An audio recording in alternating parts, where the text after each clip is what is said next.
volume on, main screen on, sound on. Wait, there's no sound playing. That's right, we have been greeted with silence. Good evening, everybody, and welcome to another stream of the Great Ace Attorney Chronicles. And God, it feels weird not having any sound. So let's just have this play in the background for a little bit while I do my intro, because I don't know, it just feels weird.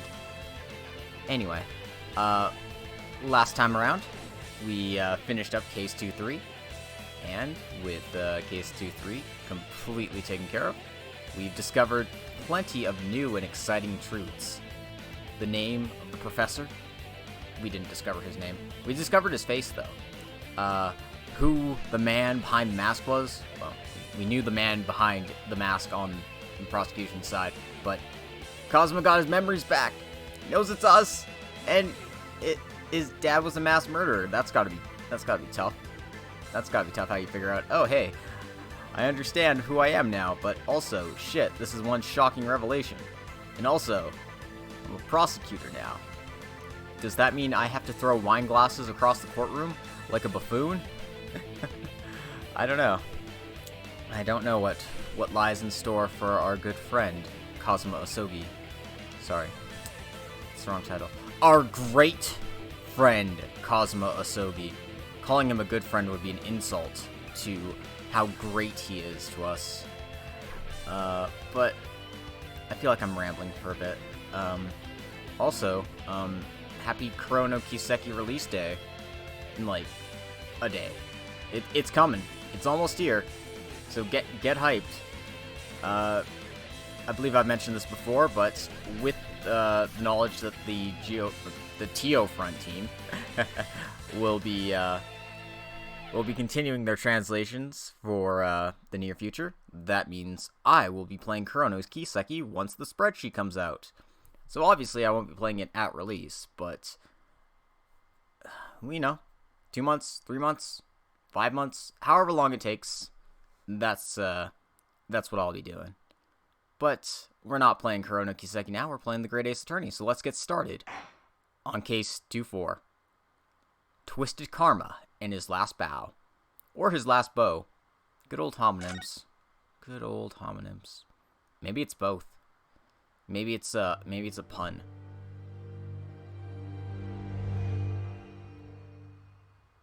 Pretty sure it's bow.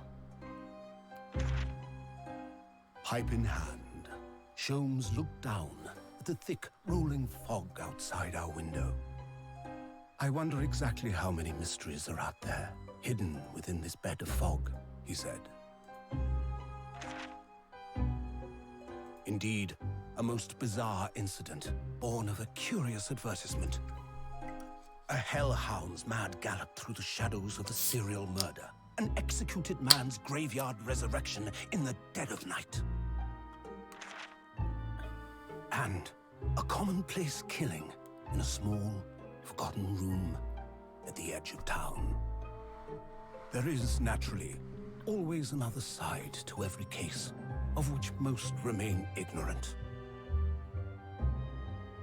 And it is that other side which compels me to the scene of the crime, Wilson.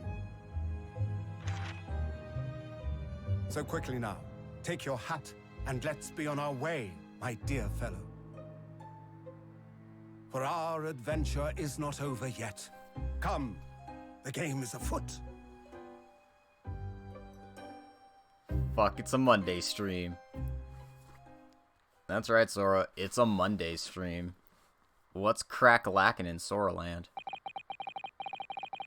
8 days after that earth-shattering trial, and Kazuma regaining his memory.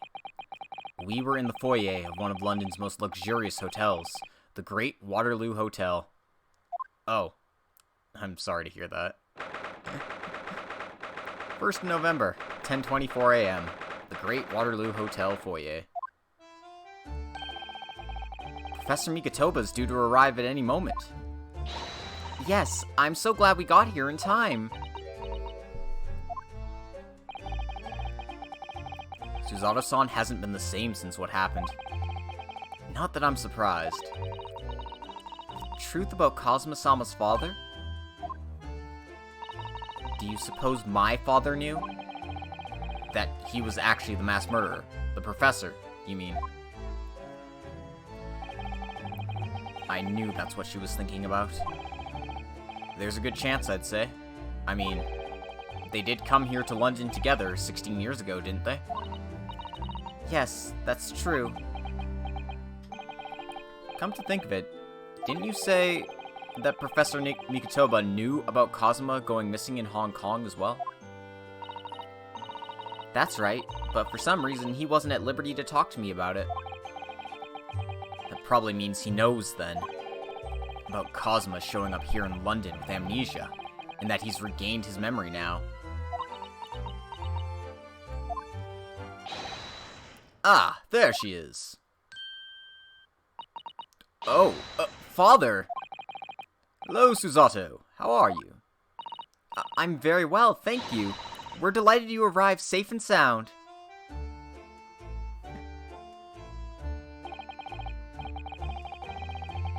The judge has the ultimate top knot. Hello, Mr. Naruhodo. Very kind of you to take the trouble to meet us here. Oh, no, not at all. It's my pleasure. I've heard all about your extraordinary exploits here in London, you know. The news has crossed the seas. It has? I always look forward to reading the monthly reports that arrive with steamships from Britain. Oh, I see.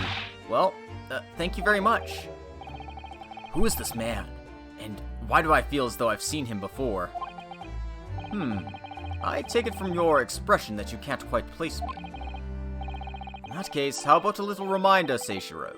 A firm tap should do it. Yes. A firm tap? What? Here we go, then. I hereby pronounce the defendant, Ryunosuke Naruhodo, guilty! Ah! Oh! You're...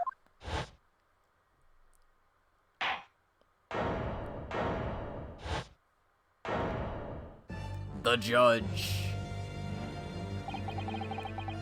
The court will now hear the trial of Ryunosuke Naruhodo. Your Excellency! Hello, Judge Jigoku. How are you? It's been a long time. Good. You've remembered now. That really did the trick. Guilty!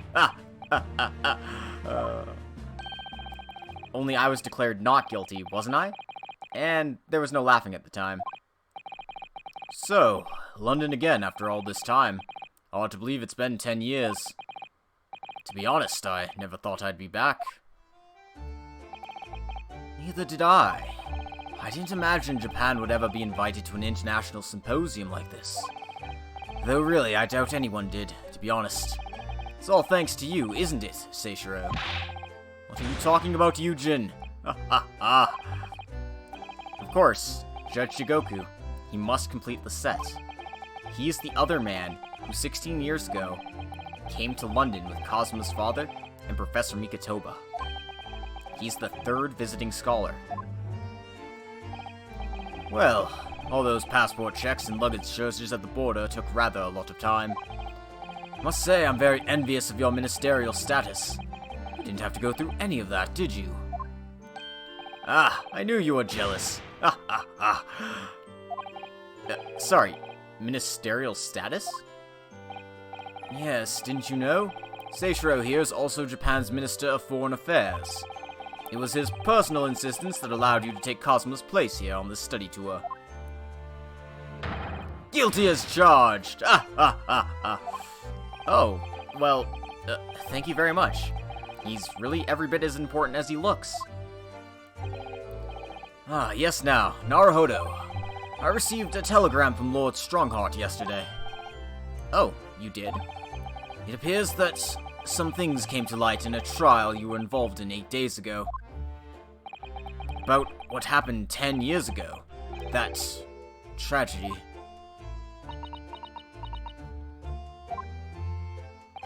Yes. Could you tell us any more about it?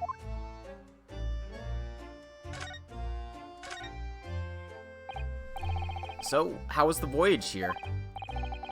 Well, 50 days at sea is a long time by anyone's standards.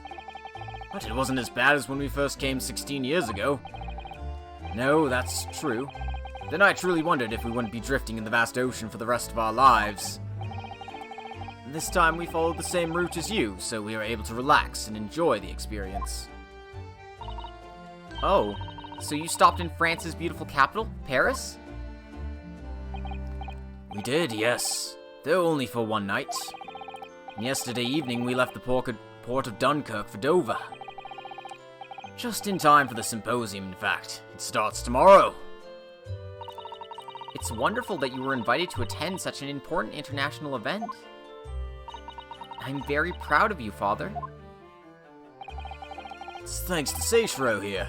16 years ago, he managed to ingratiate himself with Britain's Attorney General. I'm sure that's why he was invited. And I suppose you could say I'm something of an appendage by default. Speak for yourself, Eugen. You were close friends with the Professor of Forensic Science at a major hospital. Yes, well, I'd rather not dredge all that up, really. No. There's been a lot of water under the bridge since then, but it doesn't bring him back. Cosmo's father, I suppose.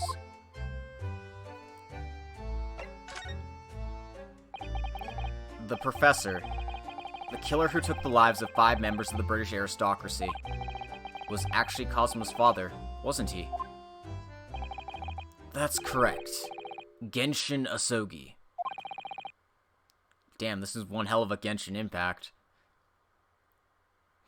I'm not sorry. Genshin. You knew, I presume, Father. Yes, he was a close friend at the time. Genshin came to Britain as a police detective. He was studying investigative techniques at Scotland Yard. I've never understood what drove the man to commit such heinous acts. It was a closed trial, so the public never knew the truth, and he was executed with little ado.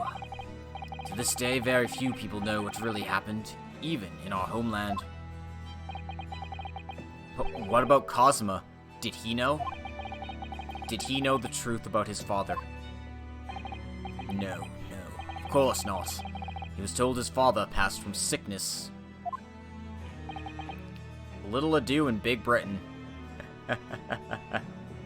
I mean, he came back from the grave, but shh, don't worry about it.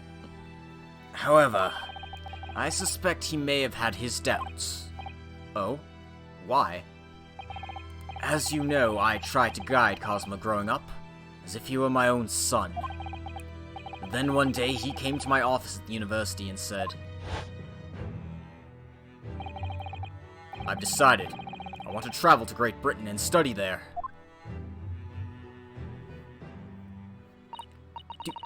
Do you think he wanted to come here to investigate his father's death? I don't know. But when I looked into his eyes, I did know that there was no way I'd be able to stop him.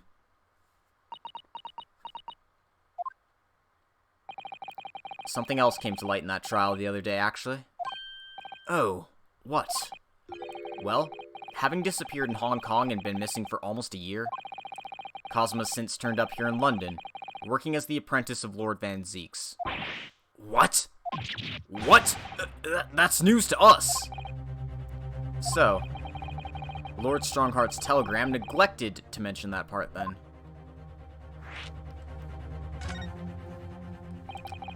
As you know, we both thought Cosmo had died on the steamship during our voyage to Great Britain in January. But he didn't die. He's alive. As you knew, didn't you, Father? In actual fact, no.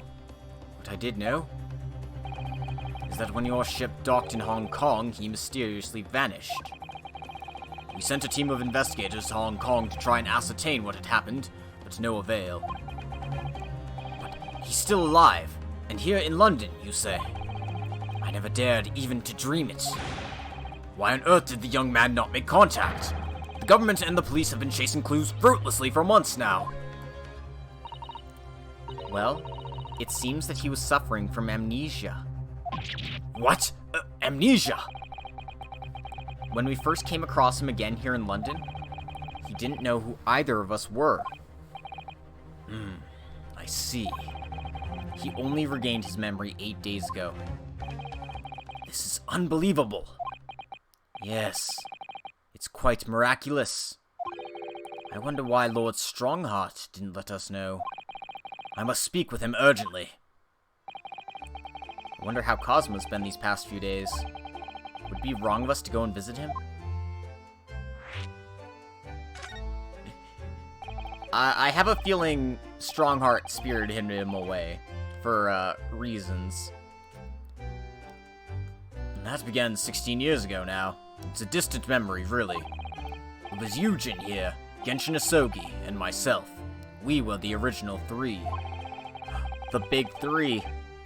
I wonder which one was Naruto. I'm kidding. Well, obviously Genshin was Bleach. So I guess that makes Mikotoba One Piece? Sorry. I'm not sorry. The first judicial scholars from Japan to travel overseas to study. Ocean voyages were not what they were today, I can tell you. 16 years ago. Things were tough for their generation. Oh, My Hero Academia Big 3. Man, I'm really dating myself, aren't I? Your father was an exceptionally fine student at the Yume University at the time, you know, young lady. Yes, grandmother told me. He went to do research at a great London hospital to study autopsy. Practically unheard of in Japan. Yes, it was an eerie place, sandwiched between the back of a prison and a burial ground. Not more talk of graves. Very often, there's no one willing to deal with bodies following autopsy work. So you see, autopsy labs have something of an unavoidable relationship with graveyards and prisons. Not my cup of tea at all. Do you remember that Scottish prison governor? Caden, his name was. He was a good man. Yes, but then of course, in our 6th year here, everything changed with that dreadful case. When Genshin was arrested for a series of the most gruesome murders. I simply couldn't believe it. I'd known the man for years. I was a witness at the secret hearing and I tried to speak in his defense, but you went a little too far and ended up facing charges yourself, didn't you? Well, suffice to say that after the trial, we were sent back to Japan. There was nothing more we could do to save Genshin. He was a lost cause, sadly.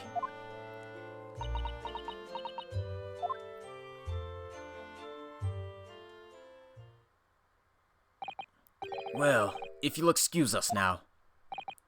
Yes, I'd like to get this trunk up to my room as soon as possible. Oh, I'm so sorry.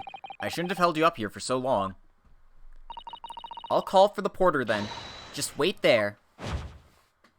Or just wait here. Suzato-san's gone off at a run.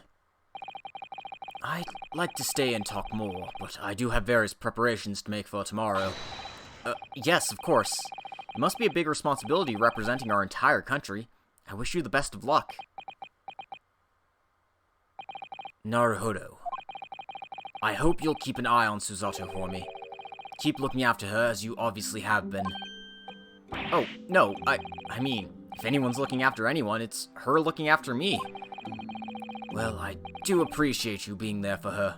After all, I've been a miserable father to her. I've thoroughly let her down. Sorry? What do you mean? Well, it was 16 years ago that I started my long study tour here in Britain, as you know. The very year Suzato was born. Yes, I heard. The birth of my daughter was the most joyous event of my life, but... well, sadly, it was accompanied by the most tragic event of my life, too. Oh, yes, Suzato-san hinted at something like that. It was a rather turbulent time at home. Anyway, I won't bore you with the details. The point is, I became rather less dependable than befits a grown man. And it was then that Seishiro offered me the opportunity here to study here in Great Britain. I was too worried about you to leave you behind. So perhaps I was a little heavy-handed when it came to persuading you to accompany me to London. So, that's what happened in a nutshell. And that's also the reason why I now feel compelled to give my daughter as many opportunities as I dare. Though the world does not readily afford young women such things, I must say. I completely understand, Professor. One other thing, Naruhodo. If I may be so bold, I have a favor to ask you. Oh, really? Of course. What can I do for you? Well, the thing is... I'm so sorry that took so long. Miss Susato? Now then, allow us to take your bags. Allow me to take your bags. One moment, if you please, Porter. Of course, sir. Wait, it's this guy. It's frickin' Beppo. What's he doing here? Did he get fired from being a coachman for what he did in the McGilded case? Probably. That machine around your neck. It's a camera, I believe. Quite right, sir. Just 5 shillings for a lovely photograph to commemorate a wonderful stay at the hotel, sir. Well, I think given the occasion, we could justify the expense. Yes, of course.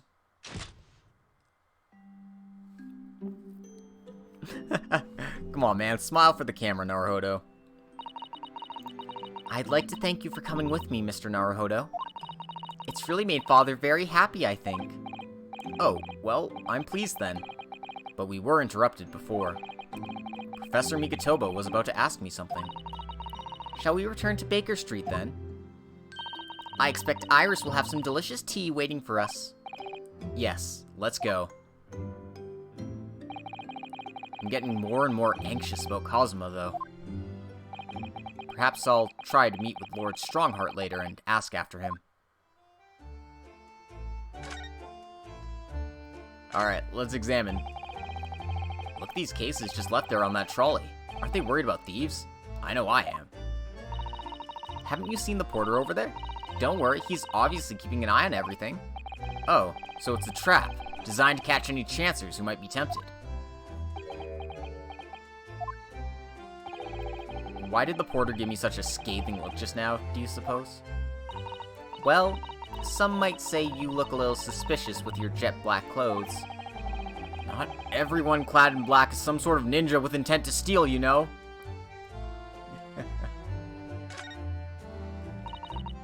That desk is known as the hotel reception. Anyone wanting to spend the night has to report there to sign in for their stay. Oh, so do you think that's the head clerk behind the desk there? Yes, I'm sure it must be. I'd love to stay in a grand hotel like this for a little while, wouldn't you? Just to know what it's like. If the hotel fee was paid through our stipend, I'm afraid it might bankrupt our homeland. True. London gives the word expensive a whole new meaning.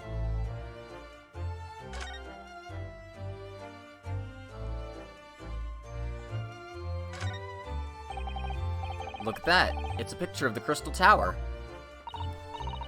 Well, the Great Exhibition is one of Britain's most prestigious achievements in recent years.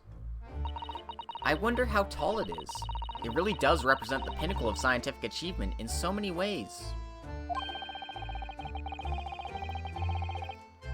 There's a 20-meter tall chimney on the bathhouse near my lodgings at Yume University. The attendant there is always boasting that's the tallest object in the neighborhood. I'm sure. Did you know that over the channel in Paris, there's a tower that's 300 meters tall? What? How many times taller than the chimney at Yume Soken Hot Springs is that? 15 times? If it's not that tall, how does it draw properly? The smoke will get stuck, surely. I don't think it's that sort of tower, Mr. Naruhodo. Poor Susato. You're working for a dumbass.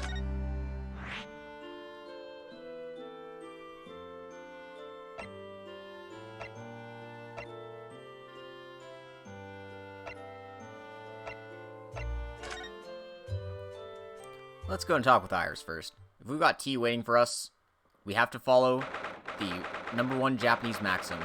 If there's tea, drink it while it's hot. Anyway.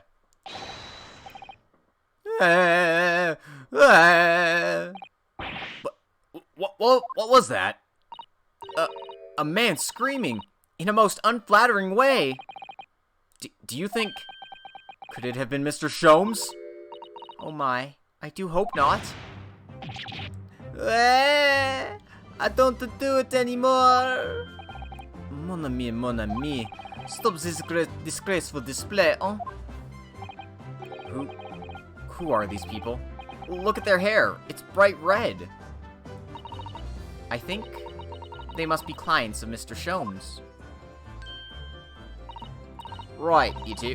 You come with me now? Down to the clink?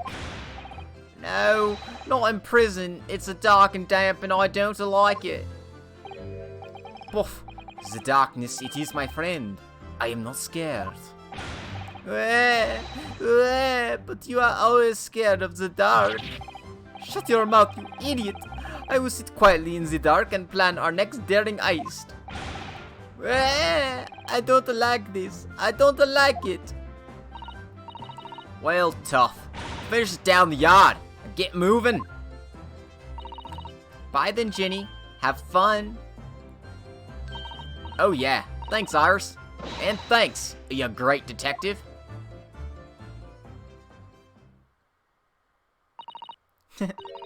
Gina makes a fine detective herself, doesn't she? Oh, Susie and Bruno. Hello, Iris. We're home. Well, did you find your daddy? Yes, we arrived at the hotel just before he and his friend. Oh, well, that's great news. I hope I'll get to see my daddy again soon. Ah, yes, of course. Dr. John H. Wilson. So, Iris, all that remains now is the greatest of problems known to man. But before we concern ourselves with that, I believe some tea is in order, don't you, my dear fellows?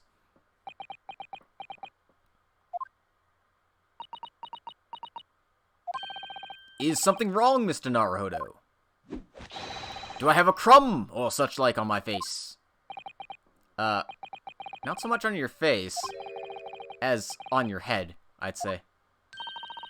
Come along then, everyone. I brewed a lovely special blend. Time for tea. Apparently Gina was arresting them because, I don't know. They did something bad. Planned some ice or something.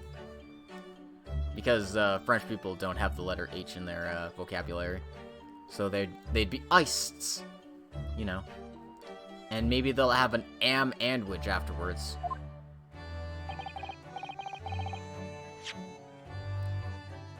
Whatever is going on here today? In that case, let us sit and drink now. For I am, in fact, expecting a guest later today.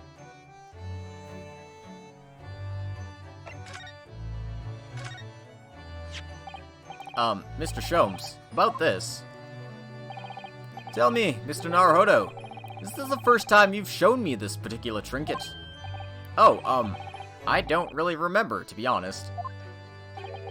My saying that it's a collar for a breed of miniature canine with a particularly long neck. What a precipitate, here we go again from your lips. We could be sure it was not the first time. Deduction, you see, my dear fellow. Deduction. I love Sholmes.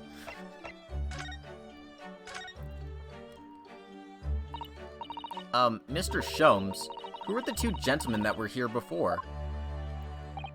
Oh, just a pair of petty criminals. Nothing of significance. Of course, they have to make a living somehow.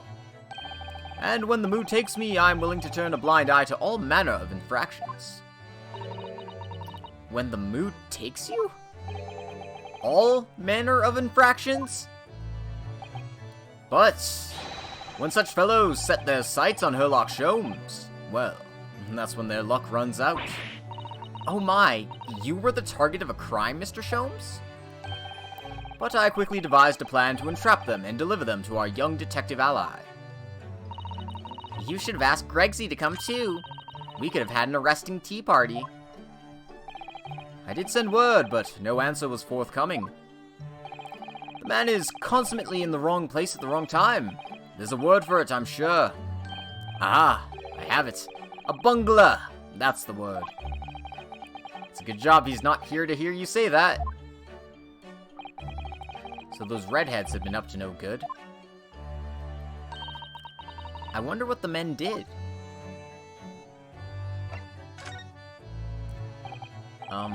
What was that about the greatest problems known to man that you mentioned before? Is it another fiendishly intricate case, Mr. Sholmes? How should I best explain it? Are you aware of the theory of evolution by natural selection, perhaps? Well, I think I've heard talk of it somewhere. Possibly. It's a revolutionary scientific theory that was newly proposed 40 years ago now. According to its author, Mr. Darwin, we humans were once apes who lived in the treetops. Wait, what? We were apes? Indeed. And from the very moment those apes descended from the canopy to live as humans. It has been our lot to be at the mercy of the greatest problem known to man. Our lot? What is this great problem, Mr. Sholmes? Why? Is it not obvious, my dear madame? The problem of rent.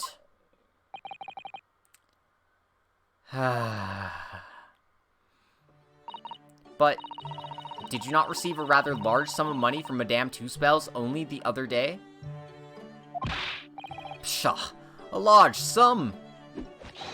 One potted herb for Iris and a new motor car for me later, and all of it has quite disappeared, I assure you. Honestly, Hurley, you know you squandered it. Yes, well, anyway, 2 days ago, I discovered the answer to man's greatest problem, for the coming month at least. And what was the answer? Why, there's a substantial clue for your very eyes. Don't tell me. Let me see. Humans are sorry creatures, unable to see what is in front of their noses. Let me give you some assistance. Don't look, but observe me very closely. There's one particular feature about my person that has changed. You should notice it in the end, I think. In the end? It's been stabbing me in both eyes right from the very beginning of our conversation. I think we might need another clue before we uncover the full answer, Mr. Naruhodo. Thanks for the hint. I'll be tearing my hair out if the charade goes on much longer.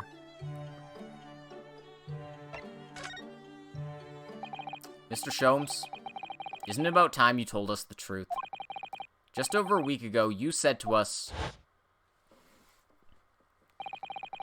I will now tell you something of the first importance, my dear fellow. Great detectives are wont to lie. It will serve you well to remember that.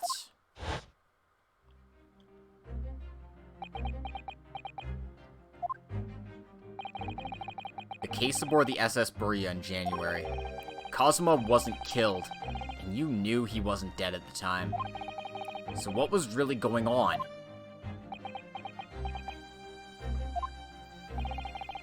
The fellow was unconscious for a very long time. If he hadn't regained consciousness when he did, his life would have been in mortal peril. Of course, a side effect of the prolonged comatose state was amnesia, as you now know. It was a simple enough task to silence the crew. But how? After they'd carried him out of the cabin, I assembled them in the lobby area. Then I made them swear to leave him unconscious and have him unlaid from the ship in Hong Kong as a murdered corpse. Oh, how horrible. It was necessary to find some material with which to persuade the crewmen to keep their word, of course. But why? Why do it in the first place? I will be at liberty to elaborate in due course. But for the time being, I would like to reassure you. I didn't foresee subsequent events. What events? His disappearance in Hong Kong. Oh! I believe I may have made a gross error of judgment. Mr. Sholmes?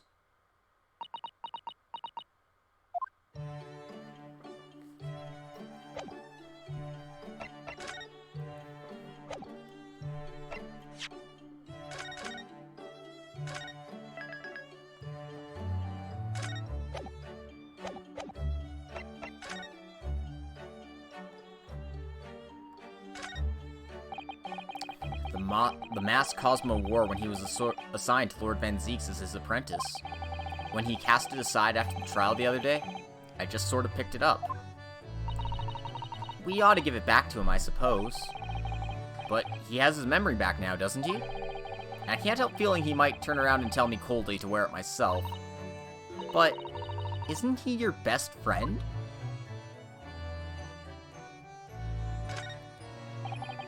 I do like this fireplace. It's one of the best things I've seen since we arrived in the country, in fact.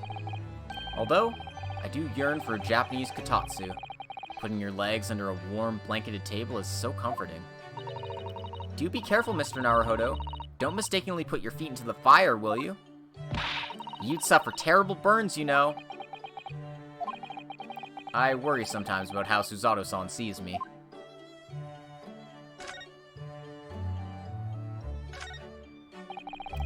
I finally managed to remember this behemoth's name. The Great Analytoscope. I don't think it was here when I left for Japan, was it? Oh, is that right? Yes, because it was with the pawnbroker. Oh, of course. Oh, that's given me a wonderful idea. I could pawn everything that's on your desk. The office would be tidy at last. Don't even joke about it, Miss Suzato. You are joking, aren't you? This is Mr. Sholmes' famous violin. The one he found being sold for a song in a pawnbrokery. What's it called again? Shoddy something? Oh yes, this wonderful instrument features in The Adventures of Herlock Sholmes. It's a world-famous Stradivarius. What? Stradivarius, Mr. Naruhodo. Stragivore... Are you even trying now? We'll come back to this another time, I think.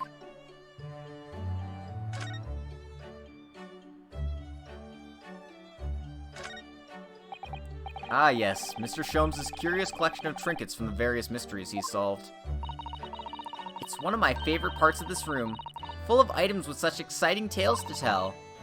And I do believe he's added to it since I last looked. Now there's a mysterious pince-nez, a mysterious little box, a mysterious horseshoe, a mysterious biscuit. I think that last one might just be one of Iris's unfinished snacks.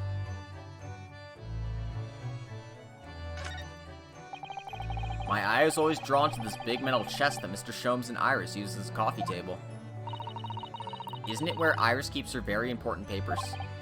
It is, so you'd think that they treat it with more care, really. But only the other day I saw Mr. Sholmes kick it. Oh no! I suppose something must have been frustrating him. What a shame to mistreat the furniture, though. Was it damaged? The chest was fine, but Mr. Sholmes was doubled up on the floor for almost 10 minutes. Oh dear, that is a painful tale.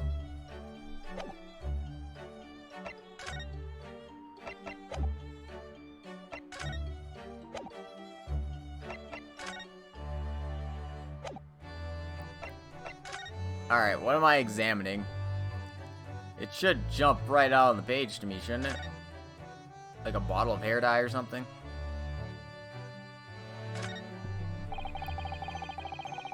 Wait, he has red hair? What? Yeah, he has dyed hair for some reason, and we can't tell him that we see his red hair, apparently.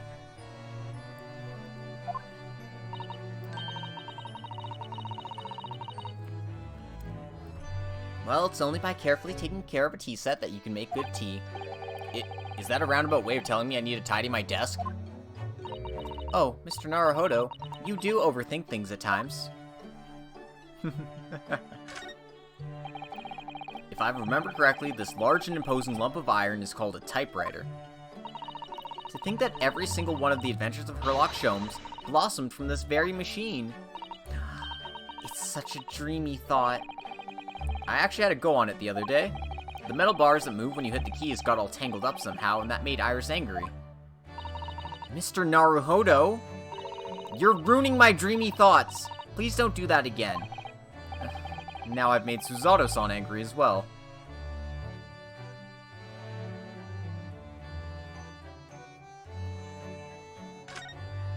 That's right, it's time for 2-4. That's Iris's wonderful collection of medicines, potions, and chemicals. Just look at all the little bottles she squeezed onto the shelves. Yes, and there are charming little ribbons tied around the bottles too.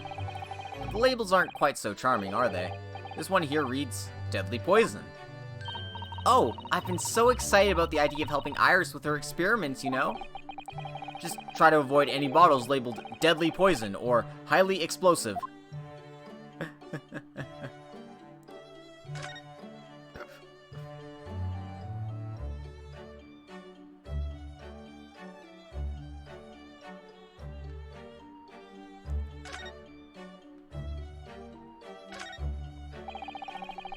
There's all sorts on these shelves. Chemistry apparatus, books, papers, and lots of things I've never seen before. It's all heaped up so high I can't help feeling that the whole lot is going to topple at any moment. It looks as though it might topple, and yet it doesn't. The epitome of Mr. Sholmes' brilliance. I don't get it. As it happens, I'm quite well practiced when it comes to stacking shelves myself. Just the other day, the shelf in my office finally gave way under the strain, though. Also, welcome Lenny. It's 2-4 time, and also I don't know what I'm doing. It looks as though it might topple, and it does. Yes, the epitome of your disarray. I really don't get it.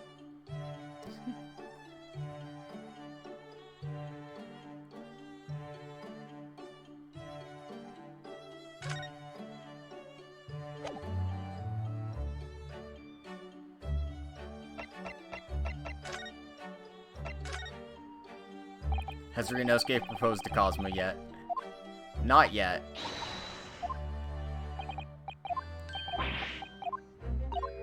I love how Sholmes' theme plays when he's talking about his rent. Yeah, our idiot's a redhead, and I can't point it out.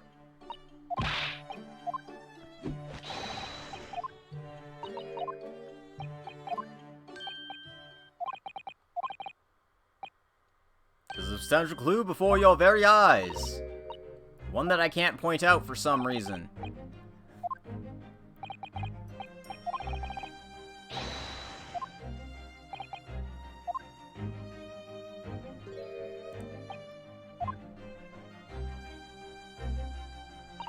I think we might need another clue before we uncover the full answer, Mr. Naruhodo.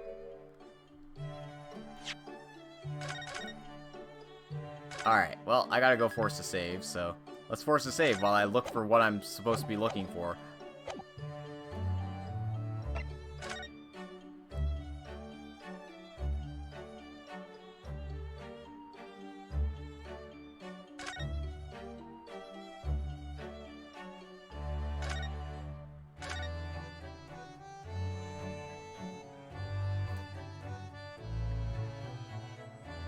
Seriously, what am I looking for?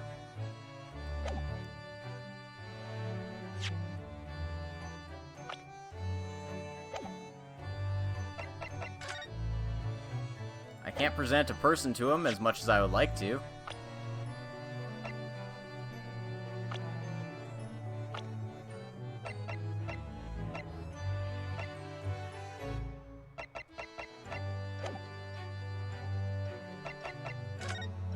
Papers, please.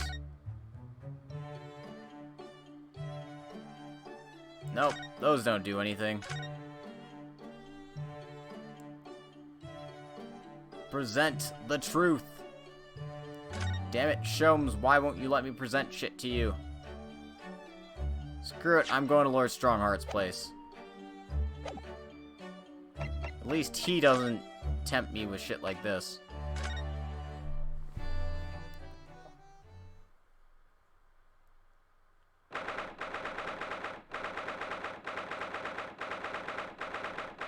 21st November. British Supreme Court Lord Chief Justice's office. Here's the final draft of the opening address for tomorrow's proceedings. I've supplemented your original with the figures you've asked for from the yard. I see. Excellent work. Thank you. You're welcome, my lord. What's Lord Van Zeek's doing here? My, there seems to be an awful lot of tension in the air, wouldn't you say? Sexual tension? I hope not. This place is stifling enough as it is. We really don't need any more tension.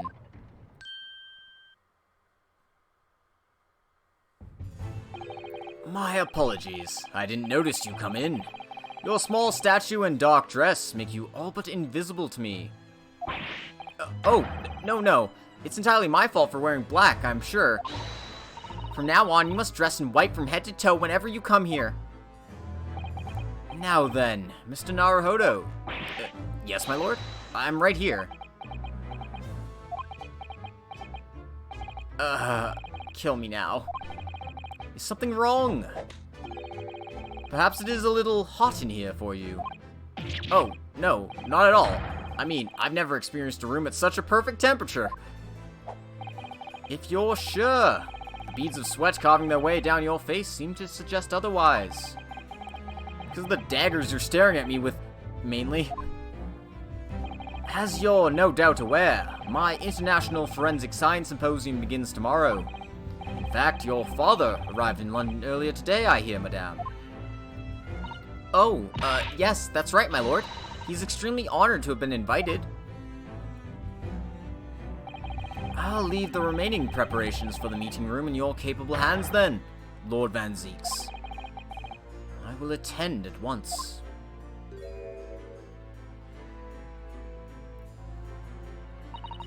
He gave you a very cold stare as he left, didn't he? I know, but I haven't done anything, have I? These past few days, my feet have barely touched the ground, I must say. My dedicated right hand of many years was recently put out of action in spectacular fashion. Oh, I'm sorry to hear that. Is your left hand still of service? Mr. Naruhodo, he's talking about Dr. Scythe! Oh, of course. I'm terribly sorry about that. I was just, Fear not. You've done nothing wrong. Dr. Scythe's own wrongdoing precipitated the situation. You needn't concern yourself with it any further. That would be a lot easier to do if it weren't for the piercing stare you're giving me. Lord Van Zeeks is doing an admirable job of holding the fort. Though, disturbingly, his apprentice has been missing since yesterday. Oh, missing? What's become of Kazuma-sama now?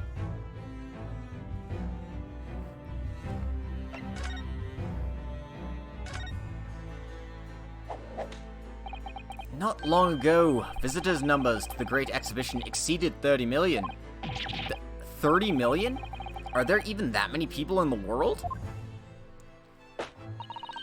As a comparison, Mr. Naruhodo, the population of the imperial capital Tokyo is 2 million. Our boyfriend just came back and he's already missing. Oh dear. He's just out getting hookers and booze, it's fine. He'll be back. I will be opening the International Holy crap, let me try that again. I will be opening the International Forensic Science Symposium in the exhibition's main auditorium. This event has been 2 years in the making. 2 years of preparations and negotiations with other countries. Sounds like a tremendous achievement. Congratulations. The 20th century will see the wholesale adoption of forensic investigation techniques. And cooperation between policing organizations around the globe will be essential. Which is why this landmark first symposium has to be hosted here, at the heart of our great British Empire. In order that Scotland Yard can become the leading investigative organization in the New World. He's the same as ever, I see. That passion of his is quite something.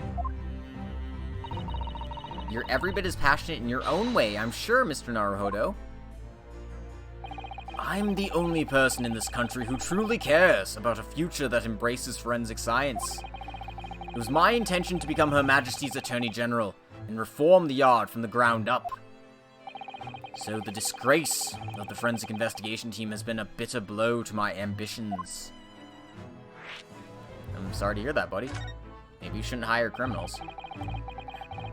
I first established the forensic investigation team a year ago, experimentally to start with. Dr. Scythe at the helm, it was steadily accruing an impressive record of achievement. I was on the verge of changing its name and elevating its status to a full-blown forensic investigation department. And can you not do that now? Obviously, nobody wants to hear anything about it at the moment. Even I can't keep this story out of the papers. 6 million Londoners will be cursing forensic science now. This incident will set back our country's advancement in the field by a good 10 years, I'd say. Unintended repercussions of our trial. We simply couldn't have overlooked what had happened, though. Of course not. We should all be grateful to you both. Anyway, I'll still reform this country's policing when I become Attorney General. This might delay my plans, but it won't alter them. Nothing will stand in my way. About Lord Van Zeek's apprentice? Ah, yes, that came as a surprise to me, I must say. That you and he are old friends. How did he become an apprentice to Lord Van Zeek's in the first place? It came about 3 months ago. An unidentified Asian man was apprehended by border police. They found him hiding aboard a large goods vessel. Oh my, so he stowed away to get here. He had no papers to identify him, no passport, and he was suffering from amnesia to boot. Other than the fact that he was clearly of Eastern descent, there was no clues as to who he was. So I decided to assign him to Lord Van Zeek's. That way I could keep an eye on him. But then, why the mask? I didn't want to burden Lord Van Zeek's with tiresome explanations about why he had an Eastern apprentice, because it would be so much easier to explain why he was wearing a mask. He's proving to be a great help to Lord Van Zeek's. I have high hopes for his future. By the way, do you know where he's gone? No idea, but I believe he's left London for the time being. Oh. I take it you also didn't know that the man's father was one of our country's most infamous criminals, Genshin Asogi.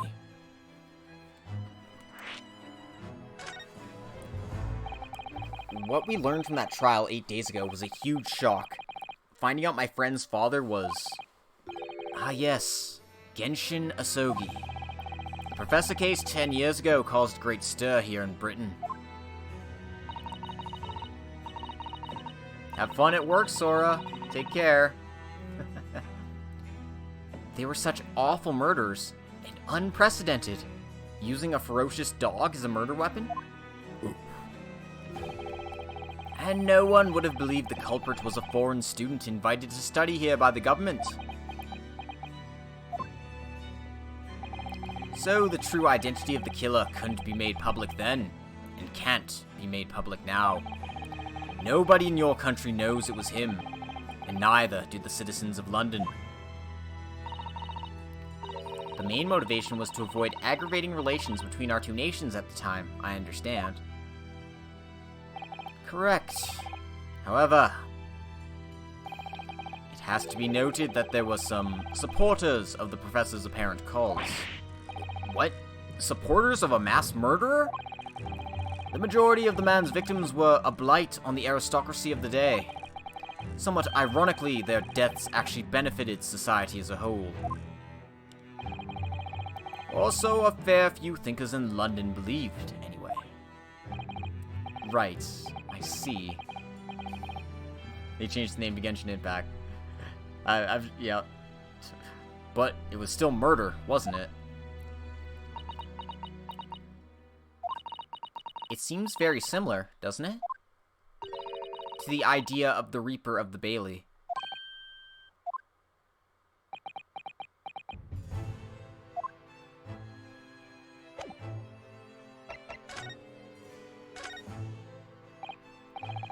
Could I show you this, Lord Strongheart?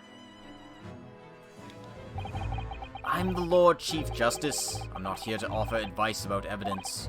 Oh. Especially when the evidence in question is so dull. Oh, so that's the real reason.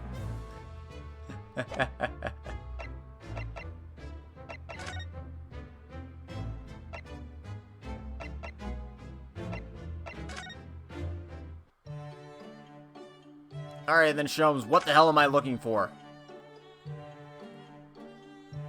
I have to find out.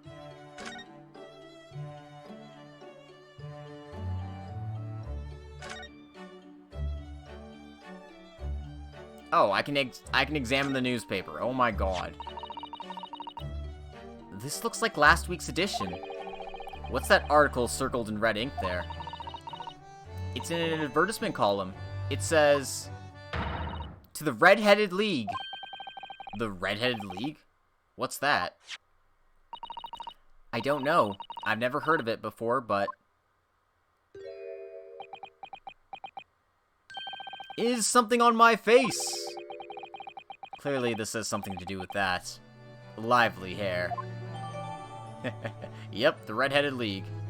One of the many Sholmes stories of critical and popular acclaim. Alright, Sholmes, fine, we'll present this stupid newspaper in your face.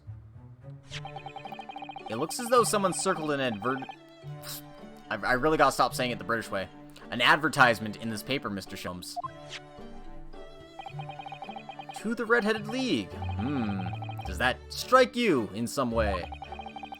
I was thinking that just maybe it might be related to your bright red hair.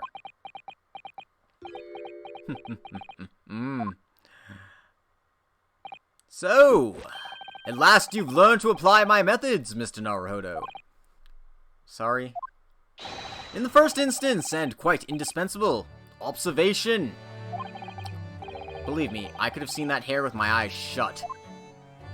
So then, allow me to regale you with the details of my latest exploits. Regale or boast? Alright, let's hear it, buddy. So, what is the Red-Headed League, which seems to be the subject of the advertisement you circled? You noticed it in the paper, then. I am in London, after all. I should keep saying it in the British way. Just like aluminium. That, my dear fellow, was going to be the source of this month's rent payment. It was? How?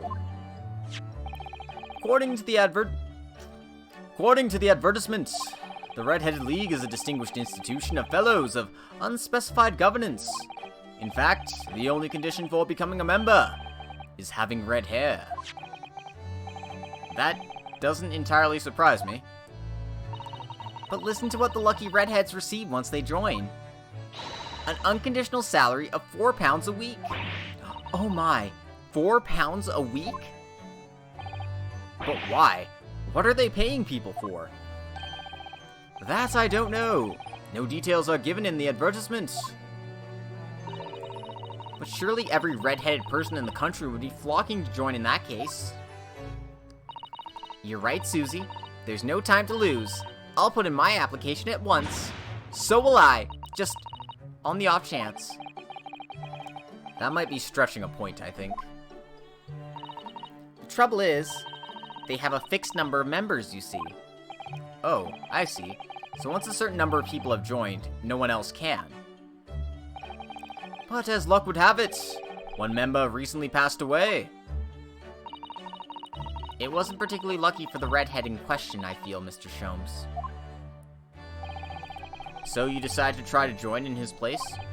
Correct. I mean, look at me. Have you ever seen such a red-headed fellow? No. So why? Why did it have to go so wrong? What on earth happened? A blunder, Mr. Naruhodo. Though it pains me to admit it.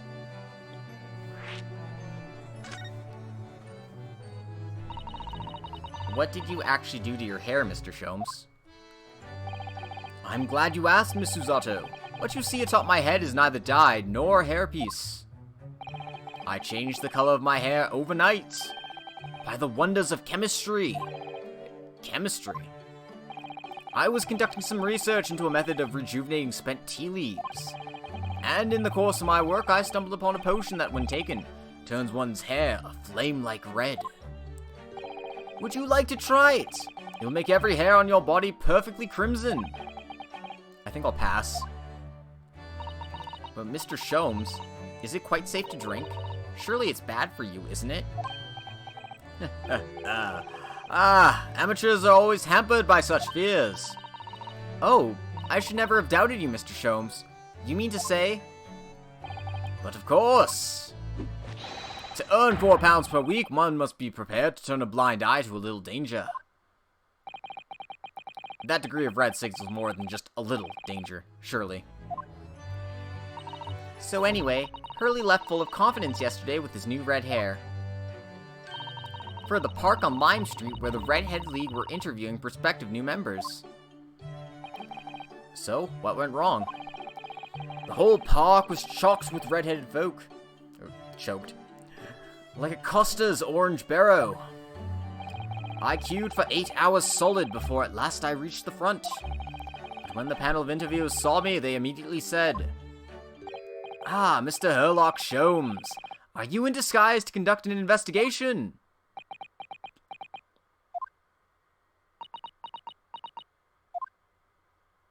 So naturally, I had no choice but to reply, "Shh, don't give me away." After which, I could do little else but turn and leave. Then this morning, when I looked in the mirror, irritation stirred within me. So I turned that pair into the police. Oh dear, what a disaster for Hurley and those two redheads.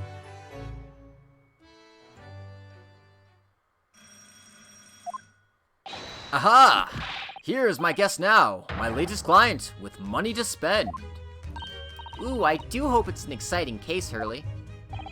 Remember, Iris, we are at present gripped by the greatest problem known to man.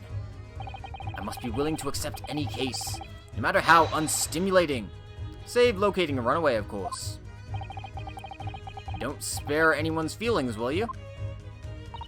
Oh dear, I'm afraid that Hurley can lack a little tact, especially just before the rent is due. Mr. Sholmes, Mr. Herlock Sholmes, please, oh please. Please find my husband, he's run away. Oh shit, it's juror number 2. To upset me? I beg your pardon? Never mind. A personal matter. My apologies. What exactly are you trying to say, Mr. Naruhodo? I didn't say a word. Come, my dear madame, be seated. Iris, some tea, if you please. Of course. What's the matter, Miss Susato? Oh, it's just that gentlewoman. I feel sure I've seen her somewhere before. Very recently. Yes, now you come to mention it. As I explained earlier, my name is Evie Vigil. Evening Vigil. I implore you to take the case, sir. Money is no object, simply name your figure. Money and wealth have a little consequence to me, madame. Being offered a case to solve is reward enough. Oh, Mr. Sholmes, you are the picture of benevolence. I will, of course, make a mental note of your offer, however, for contingent reasons. I trust you will remember your words also. If I might inquire, sir. This gentleman and lady would be... Oh, me? What I am about to tell you, I should like to communicate in the strictest confidence, you understand. Ah, these are my friends. I assure you, you may say before this pair anything which you may say to me. I see. I can vouch for the gentleman personally. After all, he's hard of hearing. Why did I ever get my hopes up? God damn it, show. Alright, I'm gonna take a quick save here. And sip on my beverage, which is just water.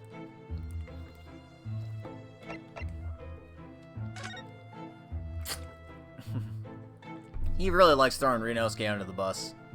Yeah. At least he's not throwing us under the omnibus, since it got set on fire. Forgive me for asking, Mrs. Vigil, but have we met somewhere before? Quite recently, perhaps. Oh my. Pshaw, my dear fellow, what is your intention? Clearly you have no ability to differentiate the facial features of the English. If you wish to invite the lady to tea, you must do so in a more gentlemanly fashion. Is it possible that you're the nice young lawyer from the trial I attended last week?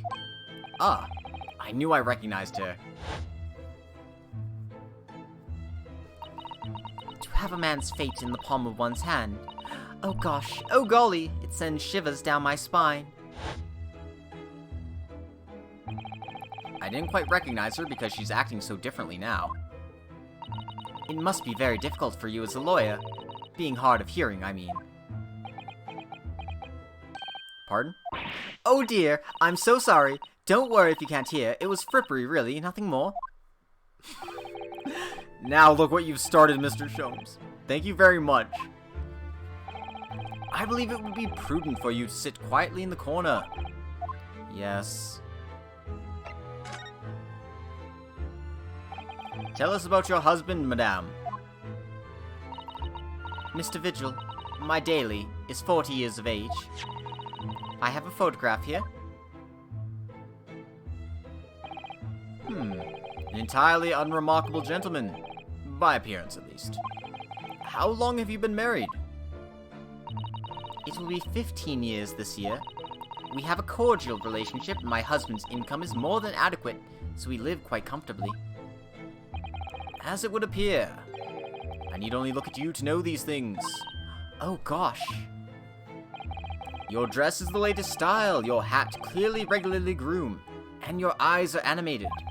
In short, you have no inkling as to why your husband might have disappeared, correct? That's right. He's a kind man with a strong sense of loyalty, and he rather dotes on me. Which would point to the possibility that he has become embroiled in some incident or other. Oh, that is exactly what I fear must have happened, Mr. Sholmes. I'm quite beside myself. My husband's employment is somewhat unusual, you see. What if he's incurred some miscreant's ill will? What exactly is your husband's line of work? He's a warder at the prison. A guard? That is somewhat unusual.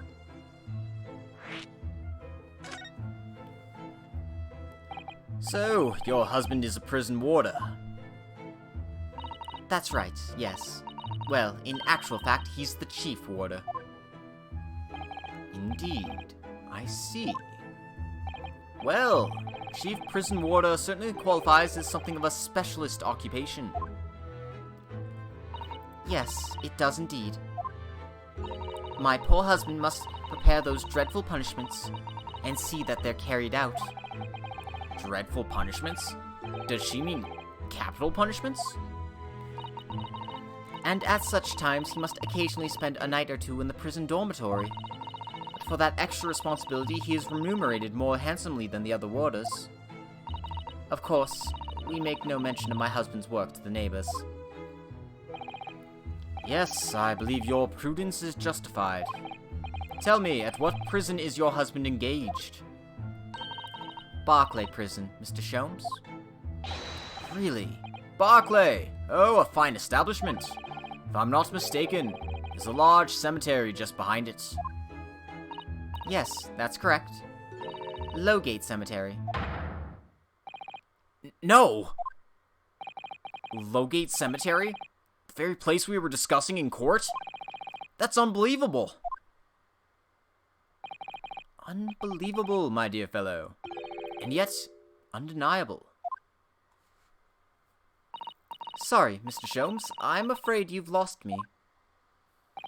Ah, pay no heed, madame, pay no heed. Private matter. This can't really be a coincidence, can it?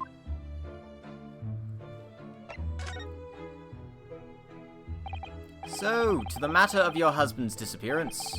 When did you realize he was missing?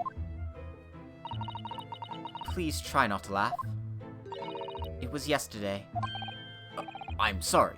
Yesterday. That really is recent. Laughably so. The truth is, my husband does at times have occasion to spend the night away for his work. It's not at all out of the ordinary for him not to return home at night, but this is different. For him not to make any contact for a whole day, that has certainly never happened before. Oh, my dear Daly, whatever can have happened? My dear Mrs. Vigil, please, calm yourself. Now then, have you contacted the police? Why, naturally, but sadly, they've refused to listen to my pleas as my husband has only been missing for one day. I was asked to wait patiently at home. In truth, Mrs. Vigil, I concur with the police. However, let us not be hasty. I see no reason why we should not engage my deductive powers to track your husband down anyway. Oh, thank you, Mr. Sholmes. And furthermore, let me assure you, a chance to solve the greatest problem known to man for another month has no bearing on my decision. I seek only to put a sweet smile on another Londoner's face. That's really all there is to it. You have my eternal gratitude. I shall pay any sum you care to mention. You seek only to put the sweet's rent in your landlady's purse. That's all there is to it. Oh, Sholmesy. Thank you for everything you have shared with us, Mrs. Vigil. I believe I have all the information I need to begin my investigation. Oh, please report to me soon with good news, sir. Fear not, madame. In a day or two, I shall be contacting you with a heartening report, I'm quite sure. So soon? Oh, how splendid, Mr. Sholmes. Good news should be delivered early, I always say. If you would be so kind as to leave the photograph of your husband in my possession.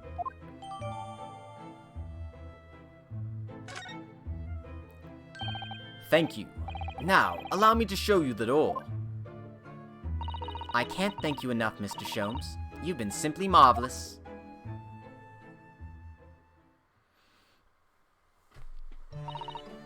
You know, I think it every time, Hurley. But how do you come out with such nonsense? Good news in a day or two? Are you sure? I can't be sure, of course. But then I didn't swear on it. I merely gave the good woman some hope. I hope to be able to give her good news, one might say. After all, the rent must be paid by the end of the day tomorrow. If by that time I've successfully located Mr. Vigil, we shall be mutually relieved. Wouldn't you agree, Mr. Naruhodo? Don't look at me with those pleading eyes. Koro's heading home too. Take care, man. Have a good day. Well, my dear fellow, did you hear the details of the case? Yes, my hearing is surprisingly good, actually. Excellent! And what did you make of it? Well, I was surprised to learn where her husband worked. At Barclay Prison, I mean. Ah, so you noted that. Of course, especially with the mention of Lowgate Cemetery. Lowgate Cemetery is at the rear of Barclay Prison, so it was renowned among us students at the university for being haunted by the ghosts of condemned convicts. Barclay Prison is where that notorious man was incarcerated. Thanks, Lenny. I can always count on you to have my back. Professor.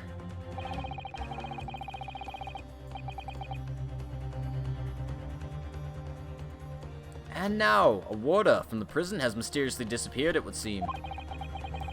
It's all very peculiar. Indeed. But nothing you can't handle, I'm quite certain, Mr. Naruhodo. Sorry?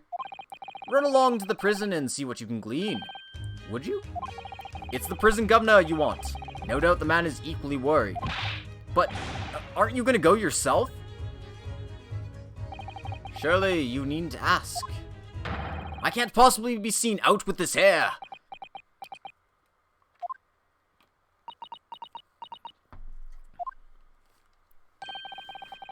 But didn't you go to Lime Street with that hair? That was a quite different matter. So I leave it in your capable hands. Now, if you'll excuse me, I'm rather busy.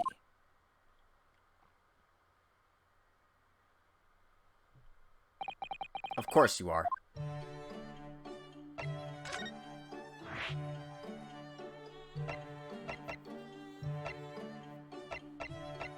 Alright. Let's go down to the prison governor's office. What are you the governor of? The state of Alabama? No. The state of prison. Barclay Prison is on the outskirts of London, backing onto a lonely burial ground. Its 4 high outer walls loomed quietly before us in the fog. Having requested a meeting, we were shown to the governor's office in the watchtower.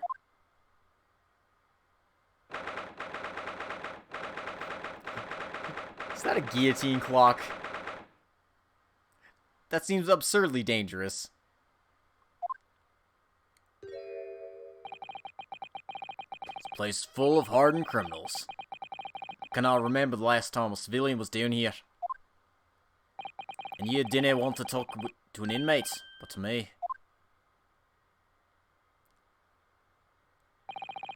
Do you know who I am? I'm the governor of Barricayden. Oh, yes, it's a pleasure. I'm Ryunosuke Naruhodo, defense lawyer. And an Easterner, I see. Does that mean... yes, I'm a visiting student of law from the Empire of Japan. I think we've heard this name Kaiden before. The judge Judge Hellspider vaguely mentioned it. Japan? You say Japan? Yes. Well, there's no any of your kind in here, laddie. Maybe you should try the prison next door, eh?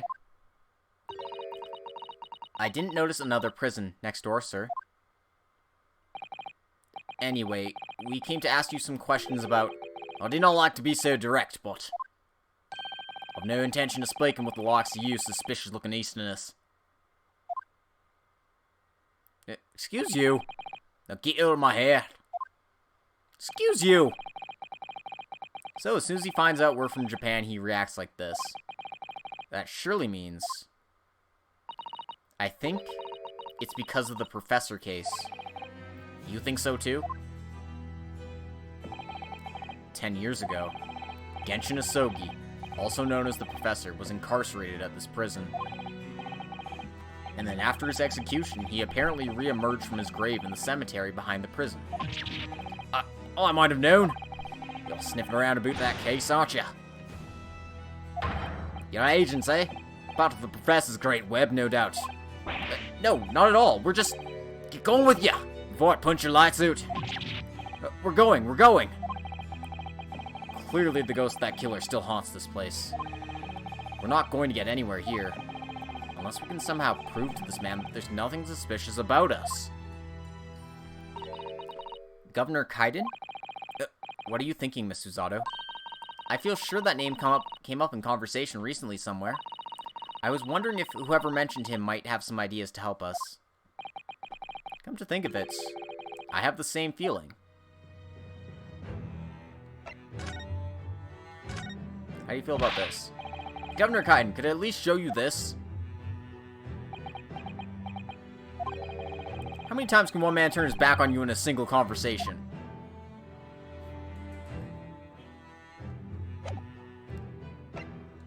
Alright, well, we're not getting anywhere here, so...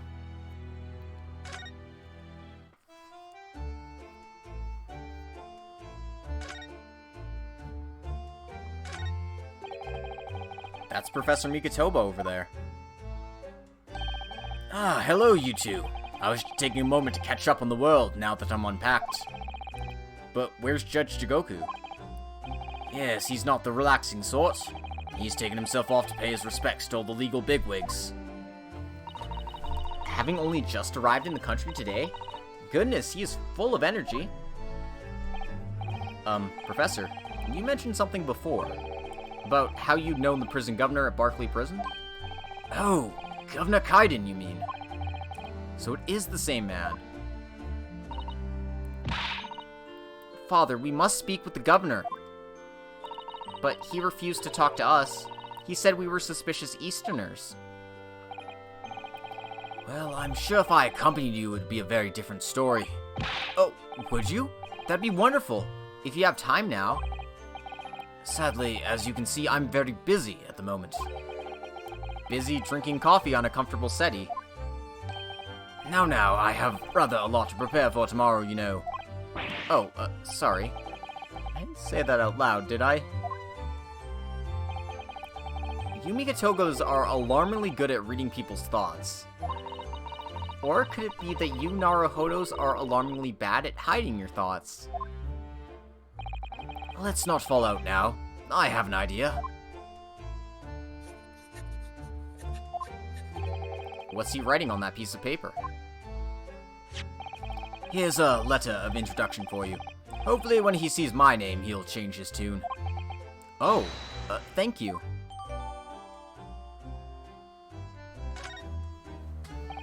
Good luck, then.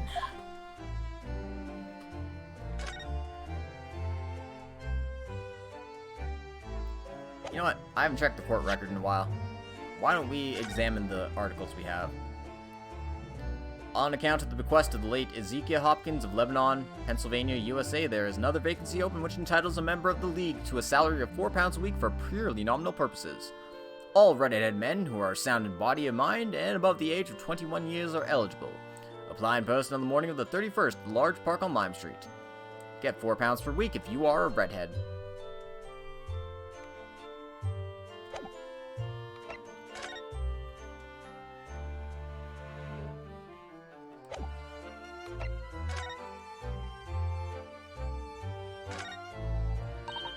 Oh, it looks like this is some sort of steamship ticket.